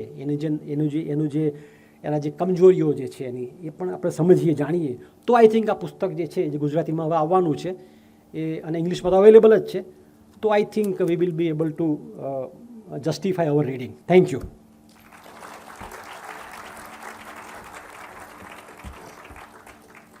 એક વ્યક્તિ છે કે જે મંગળ પર કોલોની વસાવવાની વાત કરે છે ને એની અગેન્સ્ટમાં આપણો ભારતનો યુવક જોઈએ તો મંગળવાળી છોકરી સાથે લગ્ન કરવા બી. તો પછી જે તમે પિયુષ ગોયલ સાહેબની વાત કરી કે ભાઈ સ્ટાર્ટઅપ, તો પછી આપણે ક્યાંથી સ્ટાર્ટઅપ વિચારી શકીએ? તો એ બાબતમાં તમે ઘણા યુવકો બી અહીંયા છે, તો કંઈક સલાહ આપશો તો. એક સોસાયટી તરીકે આપણે વિચારવું જોઈએ. આ પ્રશ્ન મને થાય છે. આમાં આ પ્રશ્ન એટલો જટિલ છે કે એનો કોઈ સીધો ઉત્તર નથી. આપણે જે સંસ્કારની વાત કરીએ છીએ, જેને માહોલ કહેવાય અથવા તો એન્વાયરમેન્ટ જેને કહેવાય, સંસ્કાર એટલે એ અર્થમાં કહું છું, એન્વાયરમેન્ટ. અમેરિકામાં નોબેલ પ્રાઇઝ તો તમને ખ્યાલ છે જે દર વર્ષે અપાય છે.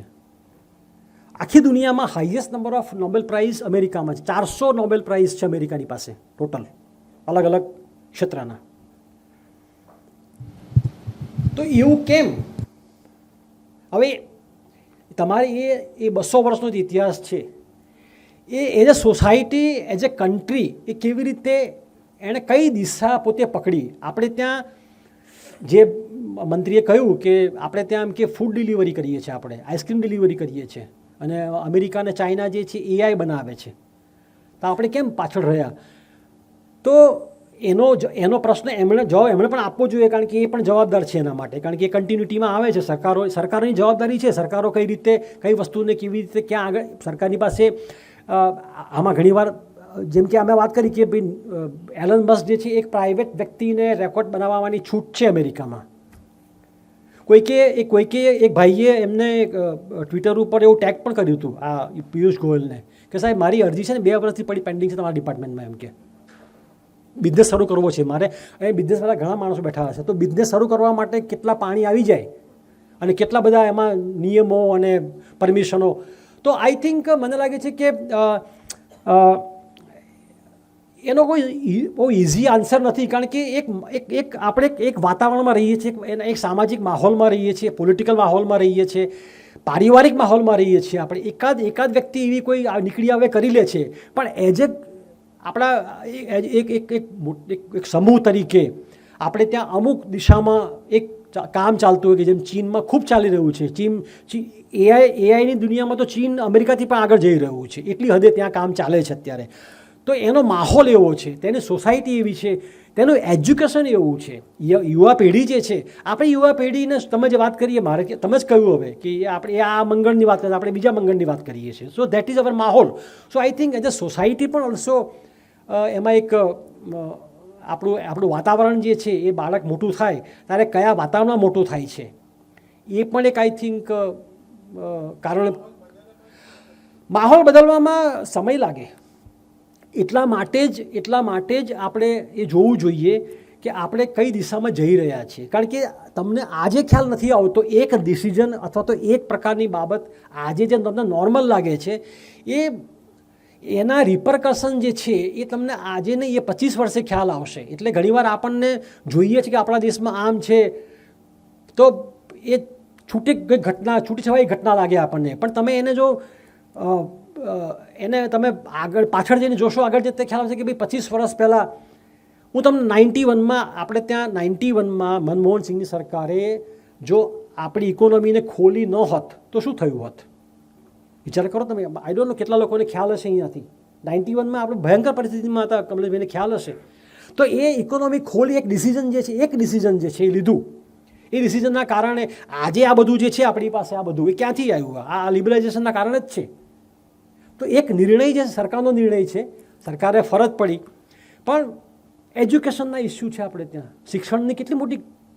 હું 4-5 દિવસ પહેલાં એક દિલ્હી વિશ્વવિદ્યાલયના એક પ્રોફેસર છે સાહિત્યના, રામેશ્વર રાય કરીને, એ અને દ્રષ્ટિ ISI જે સંસ્થા મેં દિલ્હીની છે એના જે દિવ્યકીર્તિ જે છે વિકાસ દિવ્યકીર્તિ, તો એ શિષ્ય એના સ્ટુડન્ટ હતા, એ 40 વર્ષથી ત્યાં ભણાવે છે દિલ્હી યુનિવર્સિટીમાં, અને એના શિષ્ય આ વિકાસ દિવ્યકીર્તિ, એ બંનેનો સંવાદ સાંભળતો હતો હું. તો એમાં પ્રોફેસરે કહ્યું કે એજ્યુકેશન આપણે ત્યાં યુવા પેઢી જે છે, યંગ જનરેશન છે, એને કોઈ જગ્યા ઉપર ટ્રસ્ટ, તો રાજનીતિમાં ટ્રસ્ટ નથી રહ્યો કોઈનો. ધાર્મિક જે નેતાઓ છે ત્યાં કોઈનો ટ્રસ્ટ નથી રહ્યો. સામાજિક અને વ્યવસ્થાઓ જે છે, સરકાર છે, એમાં કોઈનો ટ્રસ્ટ નથી રહ્યો. એક ટ્રસ્ટ બચ્યો થોડો ઘણો જે છે એ હજુ શિક્ષણમાં થોડો ઘણો છે. એને કહ્યું શિક્ષણમાં પ્રોબ્લેમ થયો છે. હવે લોકોને, છોકરાઓને એમ કે છોકરાઓને શિક્ષણમાં પણ શિક્ષણમાંથી જે જોઈએ છે મળતું નથી, કારણ કે એણે કહ્યું કે માત્ર જ્ઞાન નથી આપવાનો, છોકરાઓને માત્ર જ્ઞાન આપવું, ઇન્ફોર્મેશન નથી આપવાની, જીવન જીવવા માટેની જે બાબતો જે છે એ પણ. અને આપણે જોઈએ છે સ્કૂલોમાં કોલેજોમાંથી જે પ્રકારના સમાચારો હવે આવે છે ધીમે ધીમે આપણે જોઈએ જ છે. તો એ જે ગુરુ શિષ્યનો સંબંધ જે છે એ કેવી રીતે બગડ્યો છે, ઘટ્યો છે એનો, અને શિક્ષણની પૂરી આખી વ્યવસ્થા જે છે કેવી રીતે છોકરાઓ આજે આપણે ત્યાં ડિગ્રીનું કોઈ મહત્ત્વ રહ્યું નથી કે શું કરશો ભણીને, ડિગ્રી લઈને શું કરશો. સો સામાજિક ઇસ્યુ પણ છે એની અંદર, આર્થિક પ્રશ્નો પણ છે, આખી સિસ્ટમ જે કામ કરે છે એ પણ છે. તો એક લાંબો પ્રોસેસ છે. જો આપણે અત્યારથી કંઈક એમાં થોડું ઘણું થાય તો આઈ થિંક 25 વર્ષે કે 50 વર્ષે એમાં કોઈ ચેન્જ આવે એવું. અમેરિકન પ્રેસિડેન્ટ ટ્રમ્પ અત્યારે કોઈ પણ નિર્ણય લે છે તેવું મનાય કે એની પાછળ એલન મસ્કનું પણ બ્રેઇન કામ કરે છે. ખાસ કરીને અત્યારે વિશ્વના બધા દેશો પર એમણે જે ટેરિફ નાખ્યા એનાથી બિઝનેસ ક્ષેત્રે અત્યારે હાહાકાર મચી ગયો છે. આ અંગેનો પ્રશ્ન કોઈ બીજા પણ કરશે સાહેબ. મારો જે પ્રશ્ન છે કે હમણાં એલન મસ્કે ટ્રમ્પ સાહેબને એક કાર ભેટ આપી હતી, ત્યારે એમની સાથે એમનો એક છોકરો પણ હતો. એ પહેલાં એક પિક્ચર હતું કે એમના શોલ્ડર પર એમના છોકરાને બેસાડીને લાવેલા. ઇવન આપણા મોદી જ્યારે ગયા પ્રેસિડેન્ટ ત્યારે પણ એમની સાથે એક નાનો છોકરો હતો. તો પેલા બિઝનેસના પ્રશ્ન જે છે ટેરિફ, મને હજુ લાગે છે એમની ઉંમર 55 છે, 55નું બિલો છે એમ. તો એ નાદાન બુદ્ધિ છે કે પરિપક્વ બુદ્ધિ છે એમને એવું કહી શકાય આપણે કે પછી. મારો પહેલો પ્રશ્ન ખાસ છે કે આ છોકરાને લાવવા પાછળનું કારણ શું છે એમ, કારણ કે આપણી મીડિયા તો જાત જાતનું કહે છે કે આવી રીતે આવવું જોઈએ, જોવું જોઈએ, છોકરો બી આવી રીતે શીખે, વોટ એવર. આપનું શું માનવું છે એમની પાછળ, એમનું શું બ્રેઇન કામ કરે છે, શું સંદેશ આપવા માંગે છે? મેં તમને પહેલાં વાત કરી મારા એમાં પ્રવચનમાં કે એની પાસે એક તો એમ્પથીનો અભાવ છે. એમ્પથી એટલે હું જે કરી રહ્યો છું એને બીજા લોકોને શું લાગશે એની પાસે સેન્સ નથી. એટલે આ મેડિકલ ઇસ્યુ છે એકચ્યુઅલી. આ મને હું નફ્ફટ છું એ એક અલગ મુદ્દો છે, પરંતુ એને નોર્મલ લાગે છે આખી વસ્તુ. એ મોદી સાહેબ બેઠા હતા અને સામે બીજા એની પેલી છોકરાઓ રાખતી પેલી જે નાની હતી નાની એ હતી, અને બાળકો હતા. અથવા તો ટ્રમ્પ બેઠા છે ખુરશી પર અને એ ખભા પર બેઠો છે, અને એ બાળક પાછો ત્યાં ઊભો રહે છે ટેબલ ઉપર અને નાક સાફ કરીને ટેબલ પર ઘસે છે. પછી ટેબલ આખું બદલી નાખવું પડ્યું આખું. આ જે જાહેરમાં જે વર્તન જે છે આખું એનું, એ બેઝિકલી એક તો એનો પોતાનો એક એવો એક ઇસ્યુ છે કે એને આ બધું કંઈ નોર્મલ લાગે છે, આમાં કંઈ ખરાબ છે નહીં. એટલે એક તો એ જે એક ડિપ્લોમસી કહેવાય કે જેમાં તમારે અમુક પ્રકારે વર્તન કરવું પડે, એના ચોક્કસ નીતિ નિયમો છે એના, તમારા કપડાથી માંડીને વાતચીત કરવાથી માંડીને બોડી લેંગ્વેજથી બધું જ. પરંતુ ટ્રમ્પ પણ આમ જુઓ ને તો બે સરખા ભેગા થયા છે. એટલે ટ્રમ્પ પણ કોઈ નીતિ, એટલે આમાં રહી ગયું કહેવાનું મારે, એક જે પ્રોબ્લેમ જે છે એનો એ છે કે he does not believe in any kind of a restriction. આ જે મસ્ક જે છે એને કોઈપણ પ્રકારના નિયમ, કોઈ પ્રકારના રિસ્ટ્રિક્શન, કોઈ પ્રકારનું પેલું કે શિરસ્તો એમાં એ માનતો નથી. એટલે એને યોગ્ય લાગે એ જ કરે છે, અને બીજાને કેવું લાગશે એટલે એ એક પત્રકારે ઝેલેન્સ્કીને પ્રશ્ન પૂછ્યો હતો. ઝેલેન્સ્કી પેન્ટમાં અને ટી શર્ટમાં આવ્યા હતા, અને પેલા એ પ્રશ્ન પૂછ્યો કે તમે એમ કે વ્હાઇટ હાઉસમાં એમ કે આવા કપડાં પહેરીને આવ્યા છો અહીંયા આગળ. તો એ અમેરિકાના એક પત્રકારે પ્રશ્ન પણ પૂછ્યો હતો કે આ મેનર્સ લેસ કહેવાય તમે એમ કે. તો ઝેલેન્સ્કીએ કહ્યું એનું કારણ કે ભાઈ મારા દેશમાં યુદ્ધ ચાલે છે, એટલે એમ કે હું જ્યાં સુધી મારું યુદ્ધ પતશે નહીં ત્યાં સુધી હું સામાન્ય માણસની જેમ જ રહેવા, હું સૂટ નહીં પહેરું એમ. તો એ એમણે એક સિદ્ધાંતિક એનો પેલો કપડાં પહેરવાનો હતો. અને મેં એના પર એક આર્ટિકલમાં લખ્યો હતો, અને મેં યાદ કર્યું કે 100 વર્ષ પહેલાં આજથી જ્યારે ભારતની આઝાદી માટે લંડનમાં ગોળમેજી પરિષદ થઈ, ત્યારે આ જ મહાત્મા ગાંધી જે છે એ પૂતળી પહેરીને ગયા હતા. તો એ જે છે એની પાછળ એમનો કોઈ બદઇરાદો તો નહોતો, એમનું કોઈ એવું નહોતું કે ભાઈ હું મહાત્મા ગાંધી છું એટલે હું તો પૂતળી પહેરી પણ જઈ શકું. ના, એમણે કહ્યું કે મારા દેશના લોકો જે છે એ આવા જ કપડામાં રહે છે અને ખેતરોમાં કામ કરે છે, તો જ્યાં સુધી મારા દેશને આઝાદી નહીં મળે ત્યાં સુધી હું પૂતળી પહેરીશ. તો એ સૈદ્ધાંતિક હતું. પણ આ જે છે કે બાળકને સાથે લઈ જવું, એને ત્યાં રાખવું, એ દોડાદોડી કરતું હોય, ભારત જેવા દેશના પ્રાઇમ મિનિસ્ટર બેઠા હોય ને બાળક સાથે વાતો કરતો હોય ને મોદી સાહેબ સાંભળ્યા કરે, જોયા કરે, તો એ જે એને મેનર આવડતા નથી. એટલે એક તો પાવર છે, આટલા મોટા દેશનો પ્રેસિડેન્ટ એની બાજુમાં છે, એની પાસે એક્ઝિક્યુટિવ પાવર્સ છે, સરકારે આપેલા છે, એટલે કોઈ બોલે એમ છે નહીં એની સામે. એટલે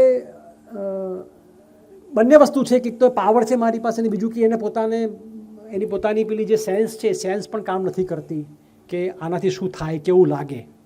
એનો જવાબ હોઈ શકે. કોવિડ પહેલાં મેં ઇલોન મસ્કની બુક વાંચેલી, અને મેં 2003માં ગોવિંદ કાકાની ફેક્ટરીમાં ટ્રેનિંગ લીધેલી. હવે બંનેના થોટ પ્રોસેસ ને સિસ્ટમ, શિષ્ટાચાર, વિવેક, કોઈને ફાયર નહીં કરવાના, અને આખું સિસ્ટમ જ બંને અલગ. તો કોવિડ પહેલાં જ્યારે બુક વાંચીને ત્યારે માઇન્ડ સેટ એમની સાથે સેટ નહોતું થયું કે ઇલોન મસ્કનું આપણામાં બરાબર ન કહેવાય, અને આપણા ઇલોન મસ્ક નહીં, તે બધા ધંધા છે ને એ ચલાવે છે ને એ સારું જ છે. તો એ બંનેની વચ્ચે અત્યારે આપણા સમાજ માટે આપણે કઈ રીતના એ બિઝનેસ કરવો જોઈએ? મને લાગે છે કે એથિકલ બિઝનેસ જેને કહેવાય, બિઝનેસ તો બધા કરે છે, પણ આપણે ત્યાં એક આ શબ્દ છે કે નૈતિક રીતે બિઝનેસ કરવો. આપણે ભારતની અંદર એક નૈતિકતાનો મુદ્દો છે. આપણે ત્યાં આપણી પરંપરા પણ એવું કહે છે, સંસ્કાર પણ એવું કહે છે. આપણા જે નેતાઓ થઈ ગયા, આધ્યાત્મિક નેતાઓ, રાજકીય નેતાઓ, સામાજિક નેતાઓ, આપણે નૈતિકતા પૂર્વના દેશો જે છે, આ વેસ્ટર્ન કન્ટ્રીના પ્રોબ્લેમ અમુક જુદા પ્રકારના છે. એ જે પ્રોબ્લેમ છે એના તમને ઇમ્પેક્ટ ત્યાંના જે ફેમિલી છે ત્યાંય જોવા મળશે. અહીંયાથી અમેરિકાના લોકો ઘણા હશે અને જોતા હશે કે અમેરિકાના ફેમિલીની હાલત કેવી છે, ત્યાંના બાળકો છે, ત્યાંના માતા પિતાઓ જે છે. તો એક મોરાલિટી જે કહેવાય કે ત્યાં અમેરિકામાં પૈસો એ પોતે જ એક મોરલ છે, અથવા પાવર પોતે મોરલ છે. એટલે મારી પાસે પાવર છે એ જ એની નૈતિકતા છે. એટલે મારે બીજું કશું વિચારવાની જરૂર નથી. આપણે ત્યાં પૂર્વની જે સંસ્કૃતિઓ બધી જે છે, ભારત સહિતની ઘણી બધી સંસ્કૃતિ પૂર્વમાં છે, જાપાનમાં છે, ત્યાં હજુ પણ જે અમુક વસ્તુઓ ન થાય એટલે એના છે ને બહુ ઊંડા પેલા એ છે કે ભાઈ એક તો એ છે કે આપણો જે સમાજ જે છે એ થોડો અંદર જોતો સમાજ છે, પોતાની અંદર જોવાવાળો સમાજ છે. આપણે આપણી અંદર જોઈએ છે. પશ્ચિમનો સમાજ જે છે એ મોટાભાગે બહાર જુએ છે. આપણે ત્યાં સક્સેસ જે છે એ સક્સેસ કરતાં આપણે સંતોષને વધારે મહત્ત્વ આપીએ છીએ. We want satisfaction. American culture જે છે એ સેટિસ્ફેક્શન ભૌતિક અર્થમાં કરે છે કે મારી પાસે મારો પગાર આટલો હોવો જોઈએ, મારી પાસે ગાડી હોવી જોઈએ, મારી પાસે આ સુવિધા હોવી જોઈએ, એને સક્સેસ ગણે છે. આપણે ત્યાં સુખ જે છે એની વ્યાખ્યા જે છે એ મને આનંદ કેટલો થયો છે. એટલે સુખ અને આનંદમાં ફરક છે. આ કે ભાઈ સુવિધા જે છે પણ હું સંતોષી છું કે નહીં, હું સુખી છું કે નહીં. અને મને ઓછા પૈસા, આપણે ત્યાં ઘરોમાં કહેવાય છે કે બેટા 4 પૈસા ઓછા છે ચાલશે, પણ આપણે એમ કે આનંદથી રહેવું છે, આનંદ આપણા. તો એ જે બે કલ્ચરનો ફરક છે આખો આ, અને એના મૂળિયા જે છે ને એક બહુ ઊંડા છે. એટલે આનો જવાબ એનો ટેક અવે એવો છે કે ભાઈ આ જે પુસ્તકની વાત છે જ, કે જે આઇઝેક્સને પણ કરી છે આ, કે સક્સેસનો વાંધો નથી, પૈસા કમાવા જ જોઈએ, સક્સેસ મેળવવી જ જોઈએ, પ્રગતિ કરવી જ જોઈએ, પરંતુ એથિકલ તમે રહીને કરો તો વધુ સારું. કારણ કે અલ્ટિમેટલી તો એથિક્સ માનવતાને બચાવશે તો એથિક્સ બચાવશે ને, પૈસા નહીં બચાવે તમને. તો એ એક ક્રાઇસિસ છે આ તમે જે પ્રશ્ન કર્યો છે ને, એ વેસ્ટર્ન કન્ટ્રીનું એક મોટી સંકટ છે આ, કે ત્યાં મોરલ નથી રહ્યું. કારણ કે ત્યાં ખાઓ પીઓ મજા કરો, બસ પૈસા કમાઓ મજા કરો. આપણે ત્યાં એવું નથી, આપણે ત્યાં પૈસા મજા નહીં કરે ચાલશે, પણ સંતોષ હોવો જોઈએ. તો આઈ થિંક કે એ બે એ સુવિધા અને સંતોષનો ડિફરન્સ છે. એટલે મને લાગે છે કે મારી દ્રષ્ટિએ, અને આ જે પુસ્તકમાં પણ આ જ વસ્તુ છે કે જે આ મોડલ છે આખું એથિકલ બિઝનેસનું મોડલ જે છે, કે સમાજને મારે ત્યાં કર્મચારી, હમણાં મેં ત્યાં બિલ્ડિંગમાં ફરતા હતા તો મેં વાત કરી, મેં પ્રશ્ન પૂછ્યો કે અહીંયા આગળ આટલા બધા મોંઘા મોંઘા હીરા જે છે અને હાથમાં ફરતા હોય છે, તો કોઈ માણસ આમાં લઈ જાય અથવા તો એને કંઈક કરે તો કે એવું બને નહીં. એમ કે અમારે ટ્રસ્ટ પર ચાલતું હોય છે બધું, પણ એમ દાખલા તરીકે બને એવું તો પણ એમ કે અમે એને કાઢી મૂકતા નથી. એમ કે એને પ્રેમથી સમજાવીએ છીએ, સારી રીતે મોકલીએ છીએ. એને એ આપણે ત્યાં નહીં ચાલે, જ્યારે એકાદ કિસ્સો બને એવો તો એને કાઢી મૂકવાનો નહીં, એમ કે એને પ્રેમથી મોકલવાનો, નારાજગી સાથે નહીં મોકલવાનો. તો એ જે આ એથિકલ એટીટ્યૂડ છે કે ભાઈ આપણે આ માણસ નહીં ચાલે, પણ એને ગાળાગાળી કરીને કે એને હેરાન કરીને કે એના મનમાં નફરત ભરીને કે એના મનમાં ઝેર ભરીને એ મનમાં ઝેર રાખીને બહાર જઈને પછી એવું. એટલે આપણે તો આઈ થિંક આ મોડલ, આ પેલું જે ફાયરિંગ વાળું મોડલ છે, અહીંયા આ જે મોડલ છે એથિકલ મોડલ છે કે ભાઈ આપણે એને પ્રેમથી રવાના કરવા, એ સુખીથી જવો છે, ભાઈ તું ઠીક છે, હવે તું બહાર જઈને કરજે જે કરવું હોઈએ. તો આઈ થિંક મને લાગે છે કે એથિકલ બિઝનેસ કરવો જોઈએ, એથિકલ સક્સેસ હોવી જોઈએ. એલન મસ્કની જીવની વર્ણવીને રાજભાઈએ આપણા સમાજનો ચિતાર આપણી સમક્ષ મૂકી દીધો. 4 અક્ષરનો એક શબ્દ એમણે જે કહ્યો એ ખૂબ જ મને ગમ્યો. ઘડતર. બાળકને માટે શું જોઈએ અથવા તો યુવાનને માટે શું જોઈએ? ઘ એટલે ઘર, ડ એટલે વડીલ, ત એટલે મિત્ર અને ર એટલે ટીચર.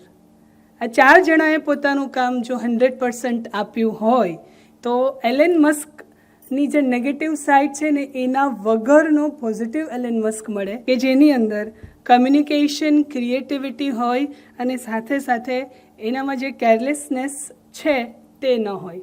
એની અંદર મશીન લર્નિંગ તો હોય, સાથે સાથે લવની બાદબાકી ન હોય. એની અંદર ઇનોવેશન્સ હોય, એની અંદર એક્સ્ટ્રોવર્ટ થયેલો એનો એટીટ્યૂડ હોય, પણ સાથે સાથે જે એમ્પથીની વાત કરી એ પણ હાજર હોય. તો આટલું સુંદર સત્ર અને આપણી સમક્ષ પોતાની અંદર જ જુદા જુદા વિચારો જેમણે ઉપજાવી આપ્યા, ઉગાડી આપ્યા, તે સુંદર સત્ર માટે રાજભાઈનો આભાર માનીએ એટલો ઓછો છે. રાજભાઈનું જે પુસ્તકની વાત છે, ઇલોન મસ્ક, એમનું જે પુસ્તક છે વોલ્ટર આઇઝેક્સન દ્વારા લિખિત અધિકૃત જીવનકથા ઇલોન મસ્કની એડવાન્સ બુકિંગ ઓફર છે.